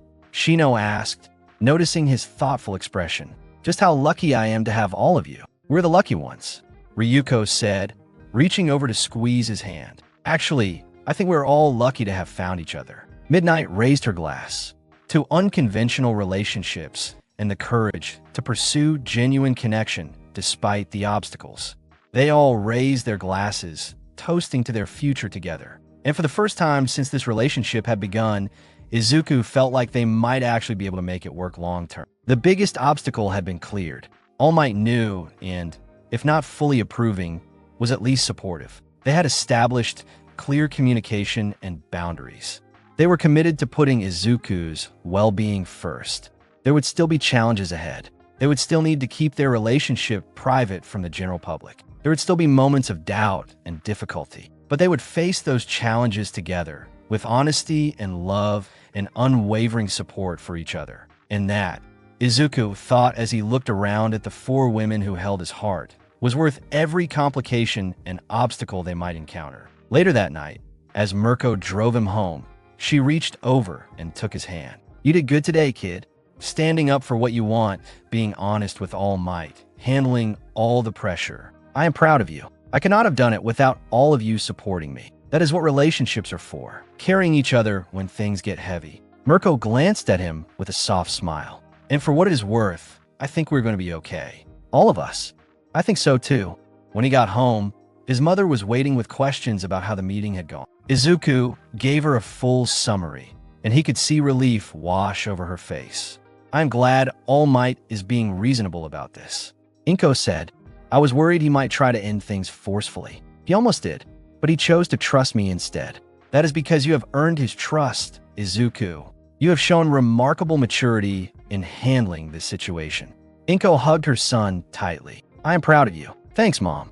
That means everything." That night, Izuku lay in bed scrolling through the group chat, where everyone was still buzzing with relief and excitement. Plans were already being made for their next group gathering, with Ryuko suggesting they celebrate properly with a trip to a hot spring resort where they could relax without worrying about being recognized. As he drifted off to sleep, Izuku felt more at peace than he had in weeks. The secret was out to the person who mattered most. They had faced scrutiny and come through it together. The path ahead was clearer now, even if it was still unconventional and complicated. He dreamed of the future, of becoming a pro hero with 4 incredible partners by his side, supporting him and challenging him and loving him through whatever came their way. It was a good dream, and for the first time, it felt like something that might actually come true. 3 weeks had passed since the meeting with All Might, and life had settled into a new rhythm. Izuku felt lighter without the weight of that secret pressing down on him, though he remained vigilant about maintaining discretion in public. His training continued to progress remarkably, and his relationships with his 4 mentors had deepened in ways that both thrilled and sometimes overwhelmed him. It was a crisp November morning when Izuku arrived at UA to find the campus buzzing with unusual energy. Students clustered in groups, talking excitedly, and he caught fragments of conversation as he walked toward his classroom. "Did you hear? There's going to be a joint training exercise with professional heroes. I wonder which agencies will participate. This is going to be amazing for our portfolios." Izuku felt a mix of excitement and apprehension as he entered Class 1A. Aizawa was already at the front of the room, looking even more exhausted than usual. "Settle down," the teacher said in his monotone voice, immediately silencing the excited chatter. "As you have likely heard, we will be conducting a large-scale joint training exercise next week. Several pro-hero agencies have volunteered to participate, providing real-world scenarios for you to navigate." Izuku's stomach dropped. Please do not let it be any of his mentors' agencies. The complications that would create were too overwhelming to contemplate. The participating agencies are Endeavors, Hawks, Best Genists, and Mirkos. Aizawa continued, and Izuku felt the blood drain from his face. "You will be divided into teams and assigned to work with these heroes on simulated rescue and combat scenarios. The exercise will last 3 days and will count significantly toward your practical grades." The class erupted into excited discussion. Mirko was popular among the students for her aggressive fighting style and no-nonsense attitude. The prospect of training with her had everyone energized. Everyone except Izuku, who was mentally panicking. How was he supposed to maintain professional distance from Mirko in front of his entire class? What if someone noticed the familiarity between them? What if he accidentally called her by her first name or showed too much comfort around her? Midoriya. Aizawa's voice cut through his spiraling thoughts. "Stop overthinking whatever you are overthinking. This is a learning opportunity, not a crisis." "Yes, sensei," Izuku managed, though his mind was already racing through all the potential disasters. After class, he immediately texted the group chat, "Emergency. Mirko is participating in a joint training exercise at UA next week. My entire class will be there." The responses came quickly. "Mirko, I know. I volunteered specifically so I could work with your class. Thought might be fun." "Izuku, fun? This is going to be a nightmare. How am I supposed to act normal around you in front of everyone?" "Midnight, breathe, sweetheart. You have been training with her for months. Just treat her like you would any other pro hero conducting an exercise. Shino, Mirko knows how to be professional. Trust her to maintain appropriate boundaries. Ryuko, plus this is a great opportunity for you to show off everything she has taught you. Your classmates will be so impressed. Mirko, kid, relax. I'm not going to blow our cover. I will treat you exactly like any other student, maybe even harder to avoid suspicion." That last message did not make Izuku feel better. He spent the rest of the day in a state of anxious anticipation, barely able to concentrate on his classes.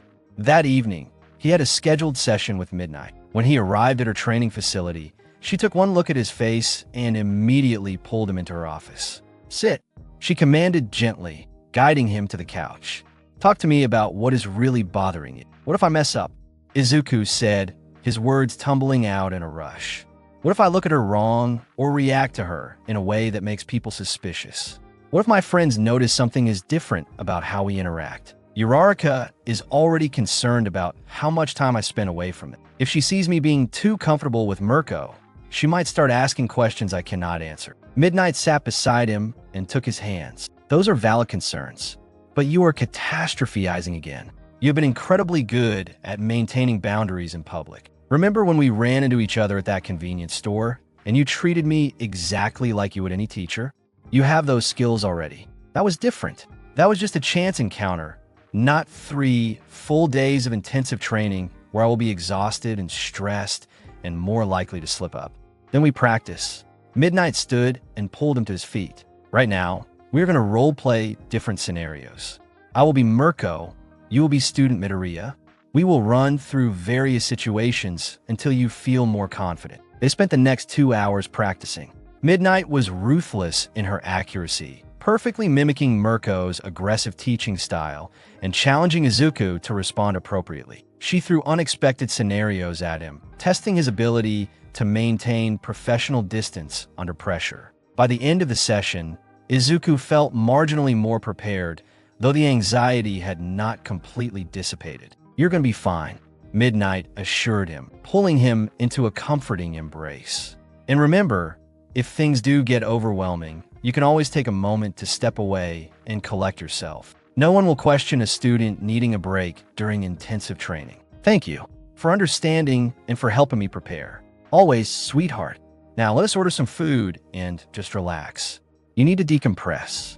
They spent the evening curled up on her couch with takeout, watching a mindless action movie that required no emotional investment. Midnight played with his hair absently while they ate, and the simple domesticity of it helped ease Izuku's tension. "Can I ask you something?" Izuku said during a quiet moment in the film. "Of course. Do you ever regret how complicated this all is? Like, if you were dating someone without all these complications, would not life be easier?"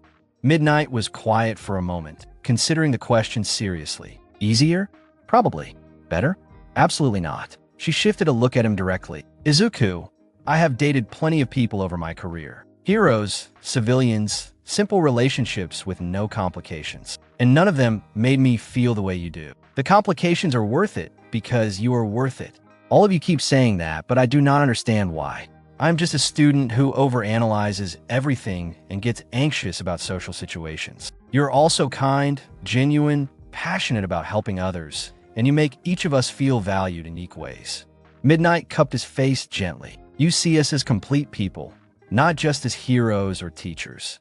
That is rarer and more precious than you realize." Izuku felt tears prick his eyes.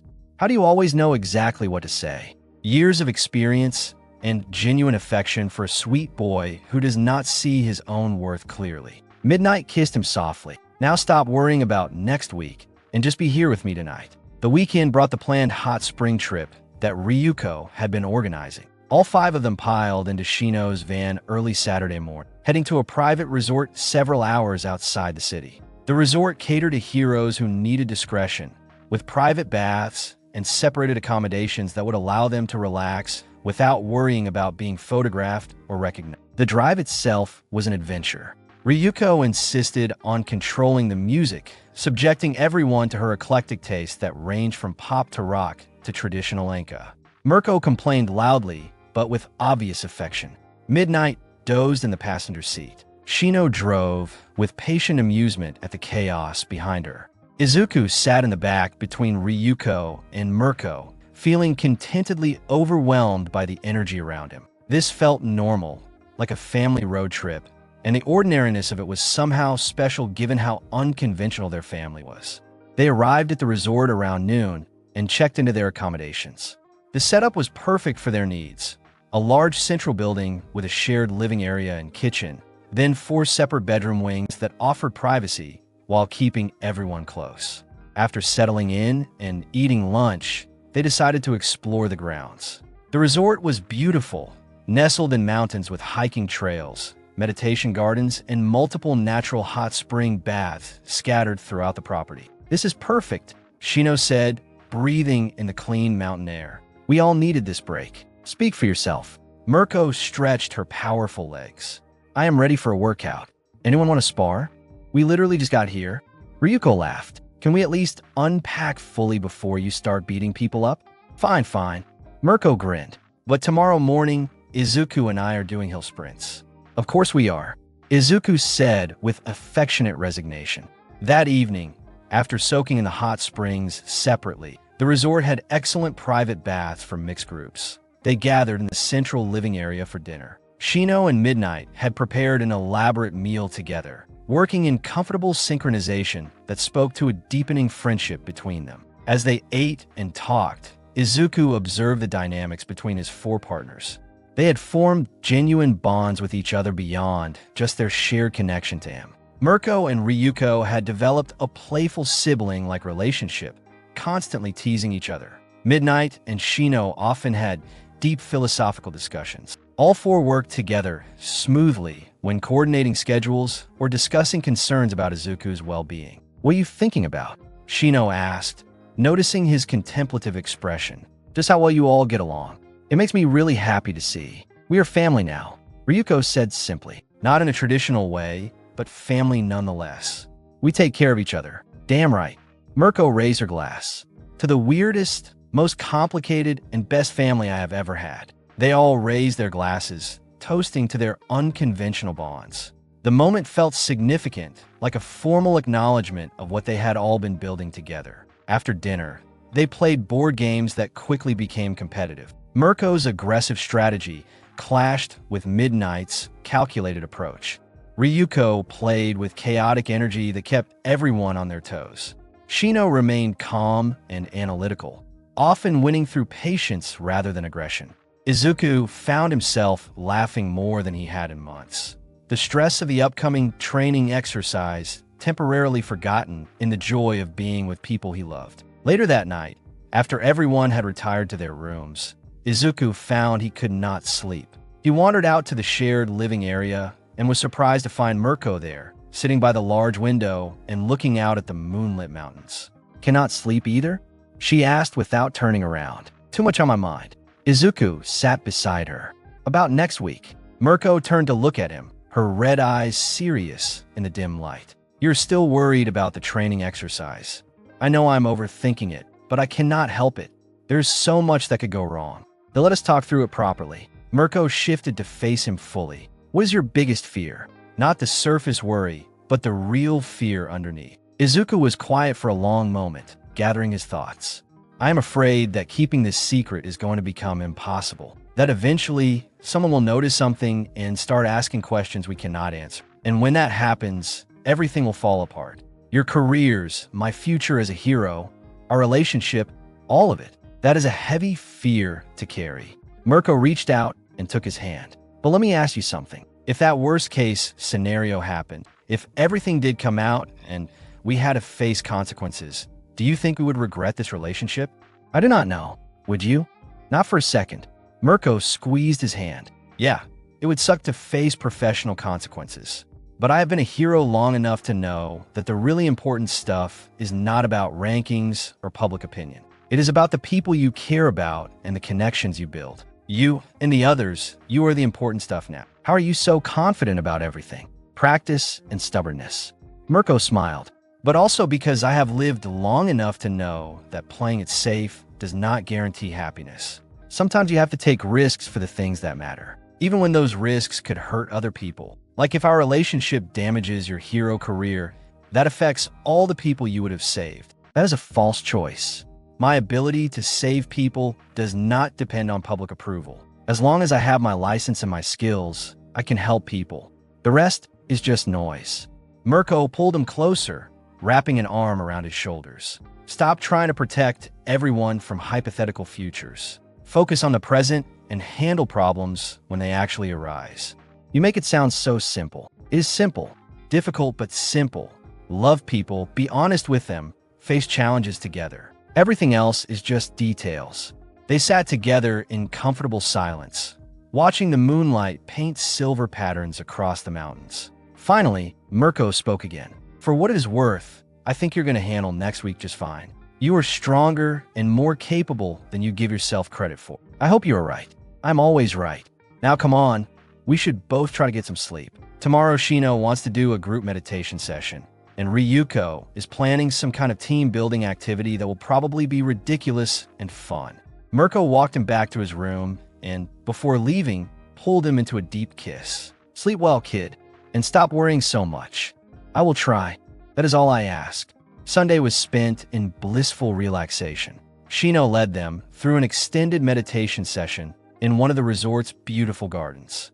Ryuko organized a scavenger hunt that had them exploring the entire property and working together to solve ridiculous clues. Midnight set up a movie marathon in the afternoon. Mirko insisted on a group workout session that left everyone pleasantly exhausted. But the best moment came in the evening when they all soaked together in a large private outdoor bath. The night sky brilliant with stars overhead. This is perfect, Ryuko said contentedly, floating on her back. We should do this more often. Agreed.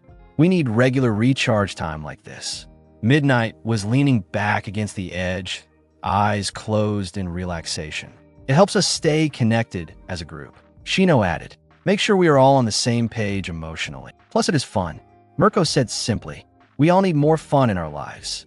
Izuku looked around at the four women, his heart full of affection and gratitude. Thank you all for this weekend. I needed it more than I realized. We all needed it. Shino reached over and squeezed his hand. Taking care of each other means knowing when to step back from the intensity and just enjoy being together. They stayed in the hot spring until the water cooled, then reluctantly made their way back inside. The weekend was winding down, reality waiting for them back in the city. But the time together had strengthened their bonds and reminded them why they had chosen this complicated path. Monday morning arrived too quickly. They packed up and made the drive back to Tokyo, the mood in the van more subdued than the trip out. Everyone was mentally preparing to return to their regular lives and responsibilities. Before dropping Izuku off near his apartment, they had one final group moment in the van. Remember, Mirko said seriously, next week, during the exercise, I am your instructor and you're my student. Nothing more. I will not show you any favoritism, and you need to treat me like any other pro hero. I know. I will be professional. And if things do get overwhelming, take a break. Go to the bathroom, get some water, whatever you need to collect yourself. Midnight added, we will all be thinking of you, Shino said, and texting our support, even if we cannot be there physically. You're going to do amazing, Ryuko said encouragingly. Your classmates are going to see how much you have grown. Izuku hugged each of them goodbye, lingering a bit longer than strictly necessary. When he finally got out of the van, he felt fortified by their support and love. The next morning, Izuku arrived at UA to find his classmates buzzing with excitement about the upcoming joint exercise. Team assignments had been posted, and he discovered he was on a team with Uraraka, Ida, and Todoroki, assigned to work with Mirko's agency. Of course, because the universe had a sense of humor. Deku, we are on the same team. Uraraka bounced over excitedly, and we get to work with Mirko. This is going to be so cool. Indeed, Ida made his characteristic chopping gesture. The rabbit hero is known for her direct combat approach and fearless attitude. We will learn much from her. Todoroki simply nodded, but Izuku could see interest in his eyes. Training with a top 5 hero was a significant opportunity for all of them. The rest of the week passed in a blur of anticipation. Izuku continued his regular training sessions with his other mentors, each of them offering encouragement and reminding him to trust his preparation. Finally, Friday arrived. The joint training exercise would take place over the entire weekend at a specialized training facility outside the city. Students were excused from regular classes and told to report directly to the facility by 8 a.m. Izuku barely slept Thursday night, his mind running through scenarios and concerns. When his alarm went off at 5, he was already awake, having given up on sleep an hour earlier. His mother made him a large breakfast despite his protest that his stomach was too nervous to eat. Izuku, you need your strength. This is an important opportunity to showcase your growth. I know, Mom. I'm just worried about everything that could go wrong. then focus on everything that could go right. You're going to work with one of the top heroes in Japan. Your classmates will see how much you have improved. This is a good thing. Inko squeezed his shoulder. And remember, you have people who love you and support you, no matter what happens. Thanks, Mom. I love you. I love you too, sweetheart. Now eat your breakfast and go show them what you can do. Izuku arrived at the training facility to find it was massive, with multiple zones designed to simulate different rescue and combat scenarios. Urban environments, collapsed buildings, forest areas, water features, everything a hero might encounter in the field. His classmates are gathering near the entrance, chattering excitedly. The pro heroes from the participating agencies stood in a group nearby, discussing logistics with UA faculty. Izuku's eyes immediately found Mirko. She wore her full hero costume and had her arms crossed, listening to something Endeavor was saying with obvious impatience. As if sensing his gaze, her eyes flicked to him briefly before returning to the conversation. No recognition, no acknowledgement, just a professional scan. It should not have hurt, but it did a little. All right, everyone. Aizawa's voice cut through the chatter. Line up by your assigned teams. The pro heroes will brief you on today's scenarios shortly. Izuku joined Uraraka, Ida, and Todoroki. They stood together as Mirko approached their group, her expression all business. So you're my team for today. Her eyes swept over each of them, lingering no longer on Izuku than the others. I'm going to be blunt. I do not do gentle teaching. I expect full effort, quick thinking, and absolute commitment. If you slack off or half-step anything, I will call you out on it immediately. Understood? Yes, ma'am. They chorused. Good. Now, our first scenario is a building collapse with multiple civilians trapped inside. Structural instability, limited time, high pressure. Your job is to coordinate a rescue while I assess your performance and provide real-time feedback. Mirko gestured toward one of the training zones. Let's move out. As they walked to the scenario site, Uraraka leaned close to Izuku and whispered, "She is even more intense in person than on TV." Izuku just nodded, not trusting himself to say anything that might reveal too much familiarity. The scenario was incredibly challenging. Mirko did not provide much guidance up front, instead watching as they strategized and began their rescue attempt. When they made mistakes, she was brutally direct in her criticism. Midoriya, you are overthinking. You saw the structural weak point. Trust your analysis and act. Uraraka, better coordination with your quirk. You are not using your zero gravity strategically. Ida, speed is useless if you are not paying attention to your surroundings. Watch where you are going. Todoroki, stop relying only on your ice. You have fire for a reason. But when they did something right, her praise was equally direct and energizing. There, that is what I want to see. Quick decision making and smooth execution. By the end of the first scenario, they were all exhausted but energized. Mirko gathered them together for a debrief. Overall assessment, not bad. You work well together as a team, and you have complementary skills. But you all have individual weaknesses we need to address. She looked at each of them in turn. Midoriya, you are too analytical. You see problems and solutions clearly, but you hesitate before acting. That hesitation could cost lives. Izuku nodded, accepting the critique even though it stung a bit. The others received similar direct but accurate assessments of their performances. The first day continued with multiple scenarios, each more challenging than the last. Mirko pushed them hard, demanding excellence and accepting nothing less than full effort. By the time they broke for lunch, the entire team was exhausted. As they sat eating, Uraraka voiced what they were all thinking. I had no idea training with a pro hero would be this intense. Mirko does not have a reputation for being gentle, Todoroki observed, but her feedback is valuable. She identifies weaknesses quickly and provides clear direction for improvement. Indeed, Ida agreed enthusiastically, though I must admit, her teaching style is quite different from what we are used to at UA. Izuku stayed quiet, eating his lunch and trying not to watch Mirko too obviously. She was across the facility eating with the other pro heroes, laughing at something Hawks had said. She looked completely natural and at ease, giving no indication that one of the students she was training was someone special to her. It should have been reassuring, proof that she could maintain professional boundaries. Instead, it made Izuku feel oddly lonely. The afternoon brought even more challenging scenarios.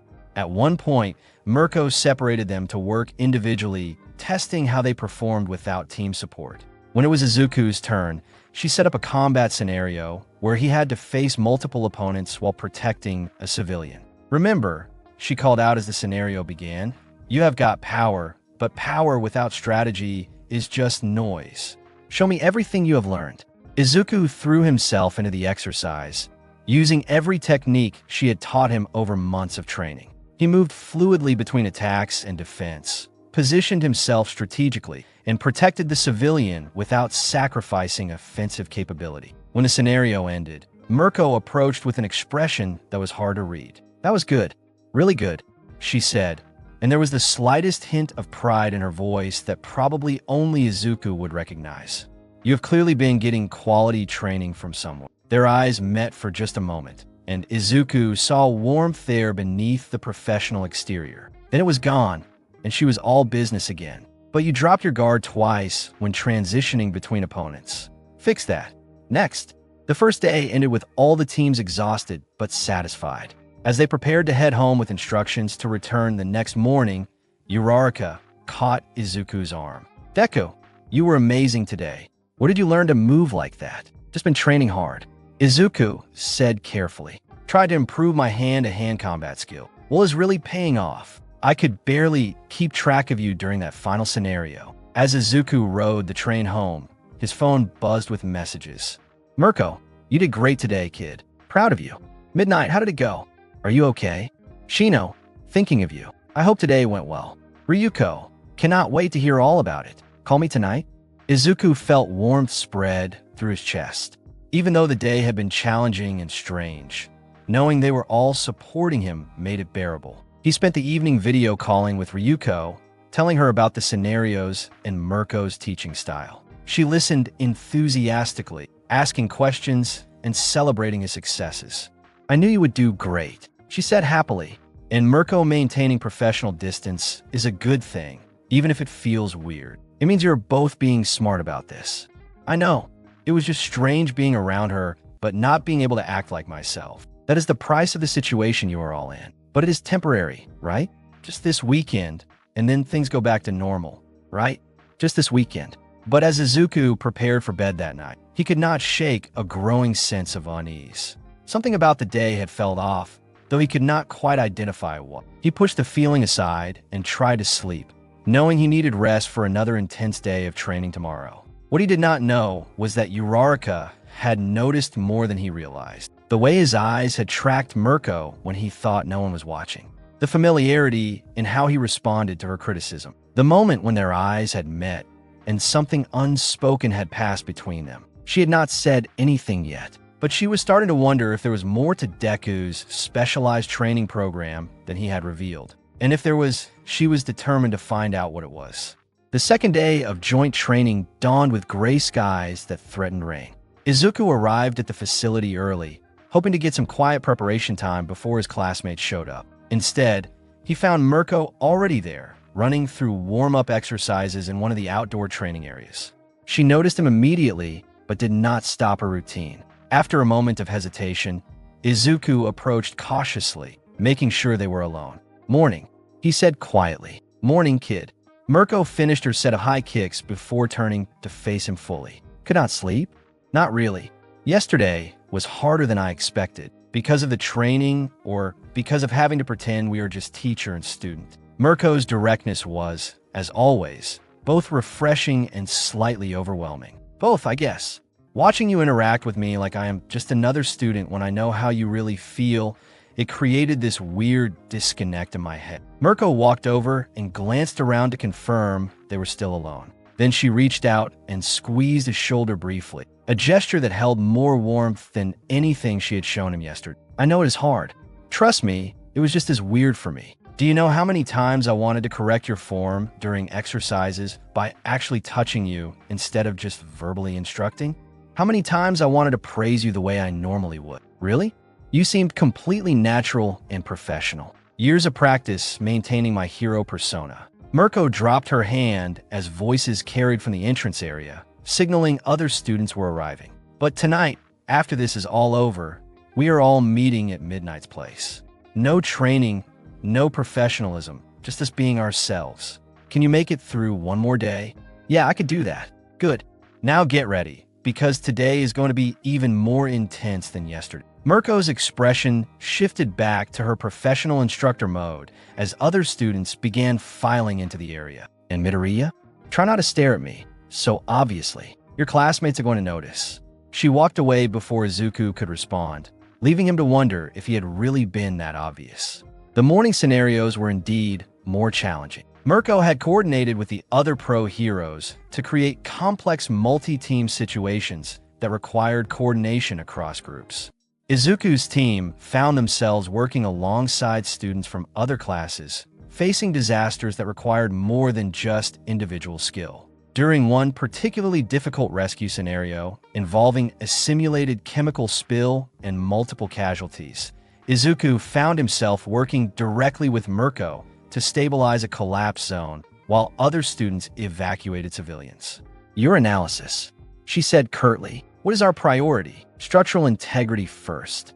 Izuku assessed the situation quickly. If we do not reinforce these support beams, the entire section will collapse and trap everyone still inside. But we also need to establish a safe evacuation route before we start moving people. Correct. Execute. They worked in synchronized efficiency, Izuku using careful applications of one for all to brace weak points, while Mirko used her powerful legs to kick debris into strategic positions that would hold the structure. It was seamless coordination that came from months of training together, and Izuku did not even realize how natural they looked together until he caught Uraraka watching them with a puzzled expression. After the scenario ended, she approached him during the break. Deku, that was incredible. You and Mirko worked together like you have been partners for years. How did you coordinate so smoothly? Just good communication and situational awareness, I guess. Izuku tried to keep his voice casual. She gave clear direction, and I followed it. It seemed like more than that. You anticipated what she needed before she even asked. Uraraka's tone was curious rather than accusatory, but Izuku still felt a spike of anxiety. Fortunately, Ida interrupted before the conversation could continue. Midoriya, we need a debrief on our team's performance before the next scenario begins. As Izuku followed Ida, he caught Mirko's eye across the training area. She gave the slightest shake of her head, a warning to be more careful. He nodded almost imperceptibly. The afternoon brought individual assessment exercises. Each student worked one-on-one with their assigned pro hero, receiving intensive personalized instruction. When it was Izuku's turn with Mirko, she led him to a more isolated training zone. Okay, now I can actually teach you properly without worrying about maintaining distance, she said once they were alone. Show me your current maximum output with full cowl. Izuku powered up to 30%, green lightning crackling across his body. He had been slowly increasing his threshold, and this was the highest he could sustain comfortably. Mirko's eyes widened slightly. 30%? When did you hit that milestone? About a week ago. I did not want to mention it in the group chat because I wanted to show all of you in person. That is significant progress. Mirko circled him, observing how he maintained the power flow. Your control is much better too. Less leakage, more efficient distribution. She stopped in front of him. All right, let us test it. Full intensity sparring, both of us using our quirks. I want to see what you can really do. What followed was the most intense combat Izuku had experienced in months. Mirko did not hold back, her rabbit quirk giving her devastating leg power that shattered the ground where she struck. But Izuku was able to keep up in ways he could not have before, his improved fundamentals combining with his enhanced power to create something genuinely impressive. They exchanged blows at speeds that would have been invisible to normal observers, each pushing the other to their limits. Mirko's experience gave her an edge, but Izuku's growth was undeniable. He managed to land several solid hits that actually made her grunt with effort to block. Finally, Mirko called a halt, both of them breathing hard. That was incredible, kid. You have come so far from the kid who could barely throw a punch without breaking his arm. I had an amazing teacher. Izuku powered down, flexing his hands to confirm he had taken no damage. Everything you taught me about instinct and flow It is finally clicking. Yeah, I can see that. Mirko walked over and, after checking they were still alone, pulled him into a brief but fierce hug. I'm so damn proud of you. You know that, right? Izuku felt his throat tighten with emotion. That means everything to me. Good. Now let us get back before someone comes looking and finds us being unprofessional. Mirko released him and stepped back. But seriously, 30%? You're going to be a powerhouse when you finally hit 100%. If I ever hit 100% without destroying my body, you will. I believe that completely. Mirko started walking back toward the main facility. Now come on, we have got one more group scenario before the day ends. The final scenario of the day was a large-scale disaster simulation involving all teams simultaneously. A simulated earthquake had caused multiple buildings to collapse, fires to break out, and civilians to be trapped throughout a mock city district. The students had to coordinate across teams, manage resources, and handle an overwhelming situation with limited pro-hero guidance. It was chaos, but organized chaos. Izuku found himself naturally falling into a coordinator role, his analytical mind processing the entire situation and helping direct team efforts. At one point, he was communicating simultaneously with 3 different groups, optimizing their rescue approaches while managing his own team's objective. Mirko watched from a vantage point with the other pro heroes, and Endeavor commented, "That green-haired kid has good tactical instincts. Whose student is he? He is in my training group for this exercise, but he is primarily All Might's protege," Mirko said, keeping her voice neutral even as pride swelled at her chest. "Midoriya, Izuku.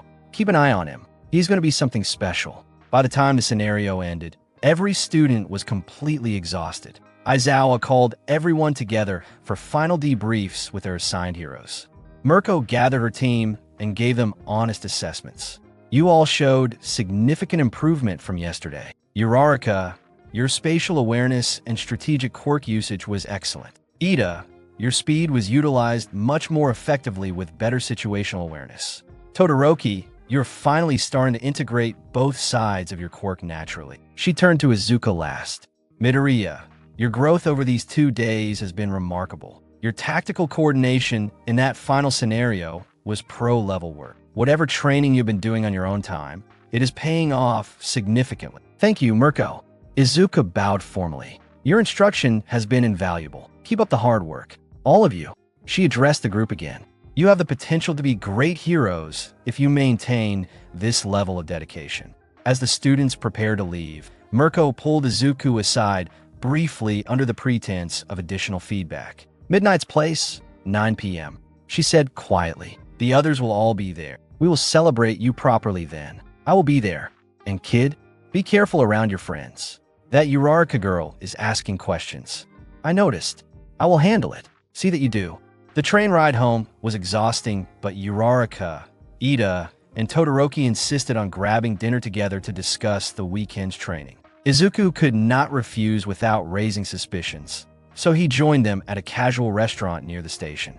"That was the most intense training I have ever experienced," Uraraka said enthusiastically over ramen. "But I learned so much. Mirko is incredible. Her teaching methods are certainly effective, if somewhat aggressive." Ida agreed. "Though I must say, Midoriya, you seem particularly comfortable with her style. Have you trained with her before?" "Just the specialized program," Izuku said carefully. "My mentor rotation includes her agency, so I've been working with her for a few months now. That explains the coordination we saw," Todoroki observed. "You move well together." Uraraka was watching Izuku closely. "It was more than that, though. You seem to know what she wanted before she said it. And during that one-on-one session, I walked past the training zone you were in. The intensity of your sparring. It looked like you have been partners for years, not months. She has high standards, and I have been working hard to meet them."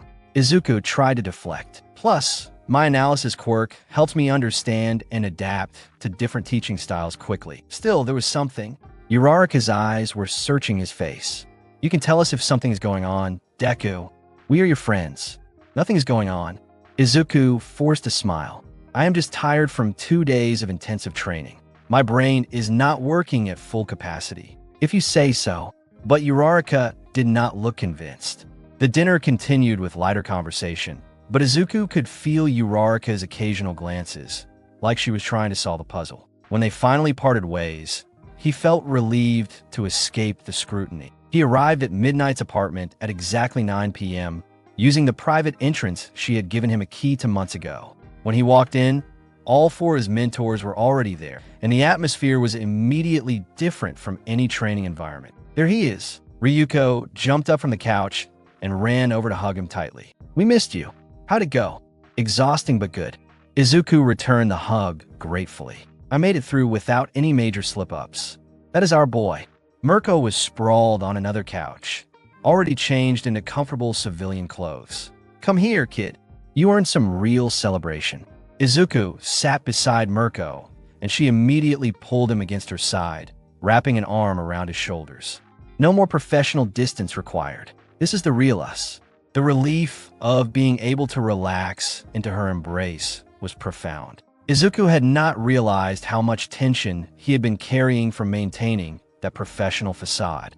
Midnight emerged from the kitchen with drinks and snacks.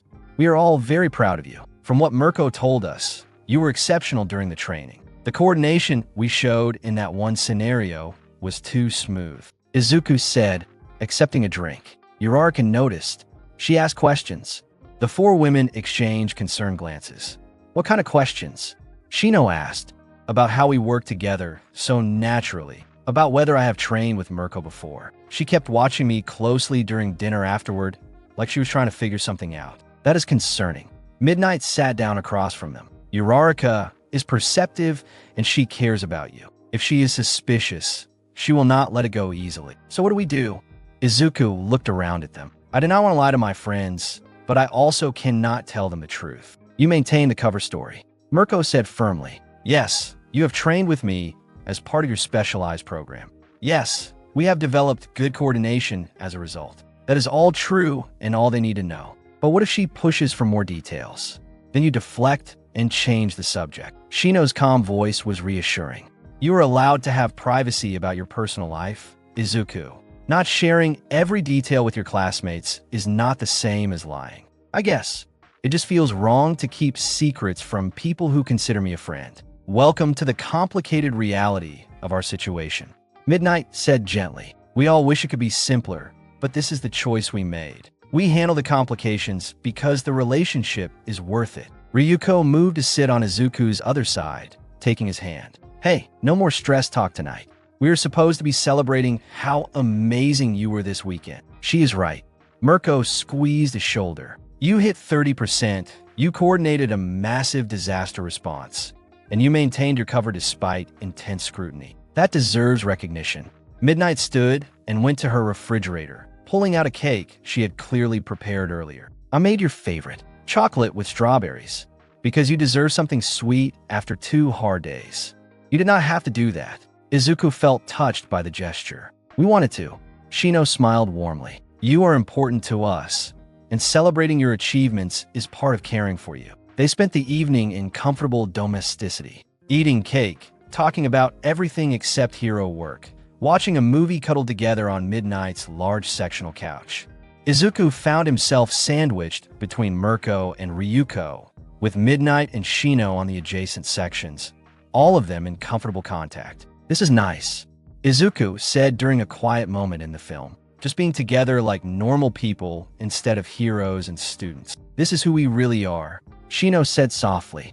"The hero personas are important, but this, right here, this is our truth." Sappy but accurate. Mirko ruffled Izuku's hair affectionately. "This weird little family we have built means more to me than any hero ranking or public recognition." "Same." Ryuko leaned her head against Izuku's shoulder. "I have never been part of something this special before." Midnight raised her glass from her spot on the couch. "To unconventional families and the courage to build something real despite the obstacles." They all raised their glasses, the toast feeling significant. As the movie continued, Izuku felt profoundly grateful for these women and what they had created together. Later, as the evening wound down, each woman pulled Izuku aside for private moments. Mirko took him out to Midnight's balcony. 2 days of pretending you were just another student was harder than I expected," she admitted, looking out over the city lights. "I kept wanting to check on you, make sure you were okay, give you the kind of support I normally would." You maintained perfect professionalism. I was impressed. Years of practice. But Izuku? Mirko turned to face him. I need you to know that even when I have to act like you are just my student, my feelings do not change. You are still the person I think about constantly, still the one who makes me want to be better. I know. And same for me. Even when you were being harsh with critiques, I could see the care underneath. Good. Because I do care. More than is probably wise. Mirko pulled him into a tight embrace. I am falling for you harder every day, kid. That probably terrifies you. A little. Izuku admitted, his voice muffled against her shoulder, but in a good way. When they pulled apart, Mirko cupped his face and kissed him deeply. Tomorrow, normal training schedule resumes. I get to actually touch you when correcting your form and praise you properly when you do well. I'm looking forward to it. Midnight claimed him next, pulling him into her private office off the main living area. Sit with me for a minute. They sat together on her small office couch, and Midnight took both his hands. How are you really doing? Not the brave face you were showing everyone, but really?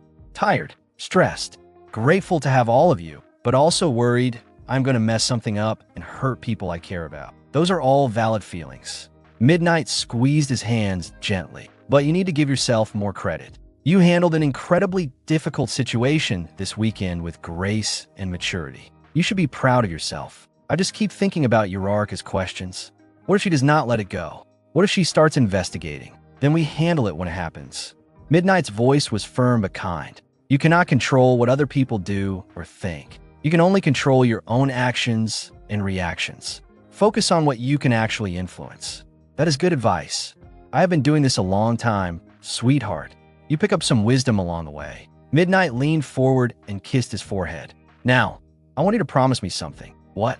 Promise that you will not let fear of discovery ruin your enjoyment of what we have. Do not spend all your time worrying about the future when you could be present in these moments. I promise to try. That is all I ask. Midnight pulled him into a warm embrace. And remember, whatever happens, we face it together. You're not alone in this. Shino found him in the kitchen getting water. Come walk with me? They went out to the hallway outside Midnight's apartment, finding a quiet alcove by a window overlooking the city. May I share something with you? Of course. When I was younger, I was in a relationship that was complicated for different reasons. Not illegal or unethical, just difficult. My quirk made it hard because I could sense my partner's thoughts and emotions even when I tried not to. It created trust issues, and eventually we ended things. Shino looked out at the city lights. After that, I told myself I would not get involved with anyone again. It was easier to be alone than deal with complications. What changed? You. Shino turned to face him. Meeting you reminded me that complications are not inherently bad. Sometimes the difficult relationships are the ones worth fighting for. You make me want to try again, to believe that love can work even when circumstances are not ideal. Izuku felt his throat tighten with emotion. I do not know what to say. You do not have to say anything. I just wanted you to know that you have changed me in profound ways. Made me hopeful again. Shino took his hand. Whatever challenges we face, I am committed to working through them with. Thank you for believing in this in us. Shino pulled him into a gentle kiss that was full of affection and promise. We will figure out the complications together. That is what people who love each other do. Finally, Ryuko caught him just as he was preparing to leave for the night. One more minute. She dragged him back to the living room where the others were cleaning up. Okay, I know we are supposed to be careful about public displays and maintaining boundaries, but I've been holding this in all weekend, and I need to say it now. Say what? I love you. Like capital L love. The real thing. Ryuko's words came out in a rush. I know we have all said it before, but I want to say it properly, not just in a group setting or a casual text. You have become one of the most important people in my life, and I needed you to know that. The other three women had stopped cleaning to watch, all of them smiling at Ryuko's characteristic enthusiasm. I love you too, Izuku said, his voice thick with emotion. All of you, more than I can properly express. You express it plenty, Mirko said from her spot on the couch. Your actions speak louder than words, kid. The way you care about each of us individually, the effort you put into this relationship despite how complicated it is, that tells us everything we need to know. Group hug, Ryuko declared, and suddenly all five of them were tangled together in a massive embrace. They held each other for a long moment, This unconventional family bound by choice and affection rather than tradition or expectation. Eventually, Izuku really did have to leave before his mother started worrying. Each woman kissed him goodbye, and he left feeling fortified by their love and support. The train ride home gave him time to process the weekend. The training had been successful. He had maintained his cover despite close calls, and his relationships with his mentors had deepened. But Uraraka's suspicions lingered in his mind like a shadow. When he got home, his mother was waiting with tea and concern. How was the training? Intense but good. Izuku collapsed onto the couch next to her. I learned a lot and got to work with some incredible heroes. And the other part? Maintaining your secret? That was harder. One of my classmates noticed how well I coordinate with Mirko. She asked questions. Inko was quiet for a moment. What did you tell her? The truth, just not all of it. That I have been training with Mirko's agency as part of my program, and we have developed good coordination as a result. That is smart. Not lying, but not revealing everything either. Inko sipped her tea. But Izuku, you need to prepare yourself for the possibility that your secret might come out eventually. These situations rarely stay hidden forever. I know. That is what terrifies me. Then make sure that when it does come out, if it does, you can live with the choices you have made. Inko took his hand. I may not fully approve of your relationship, but I can see that these women genuinely care about you and that you are happy. If you can look back without regrets, then whatever consequences come are manageable. That is good advice, Mom. Thank you. That night, Izuku lay in bed scrolling through messages from his girlfriends. Mirko, sleep well, kid. Regular training tomorrow at 5 a.m. Do not be late. Midnight, sweet dreams, handsome.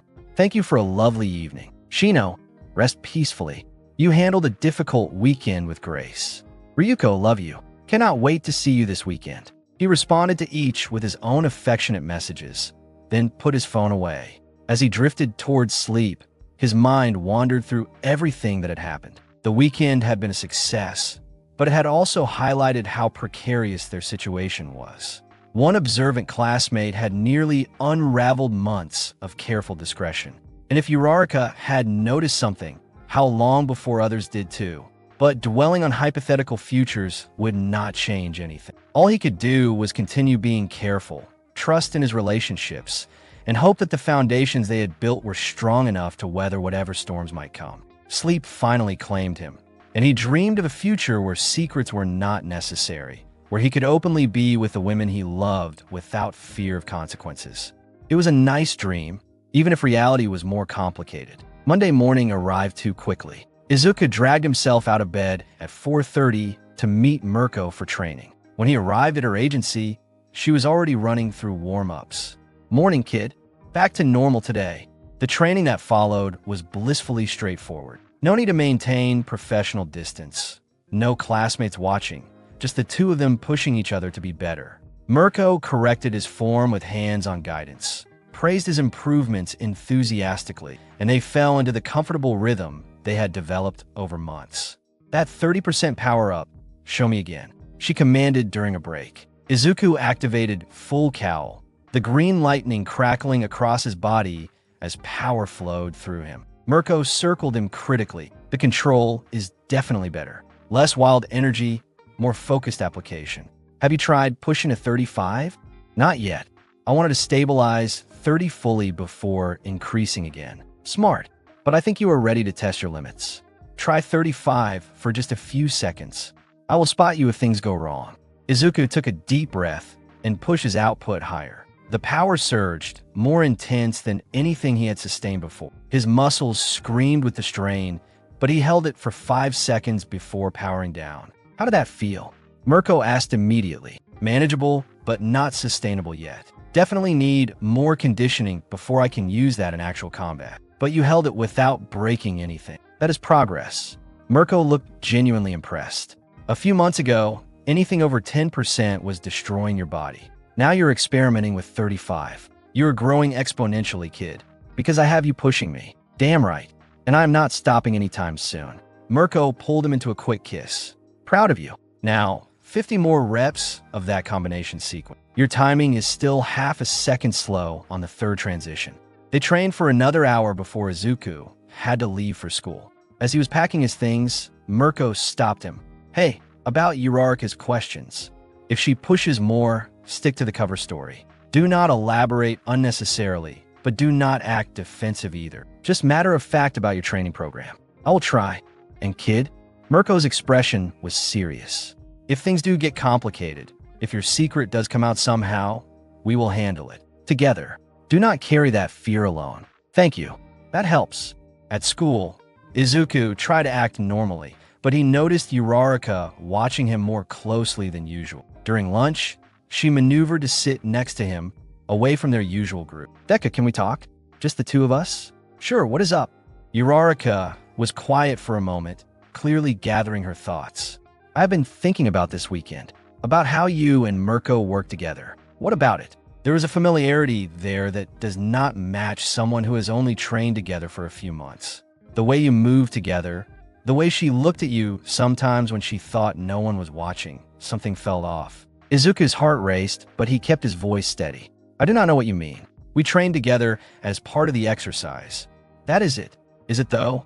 Because I have been your friend for months now, Deku, and lately you have been distant, always busy with training, always making excuses not to hang out. And then this weekend, I saw you with Mirko and something clicked. She is part of your specialized training program, is she not?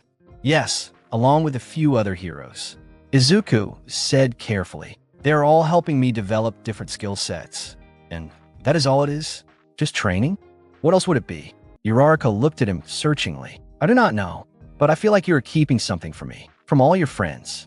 And it worries me because we care about you. I appreciate that. But Uraraka, I promise there's nothing to worry about. My training is going well, I'm learning a lot, and I am happy. That is the truth. It was the truth, just not the complete truth. Uraraka seemed to accept it, though uncertainty lingered in her eyes.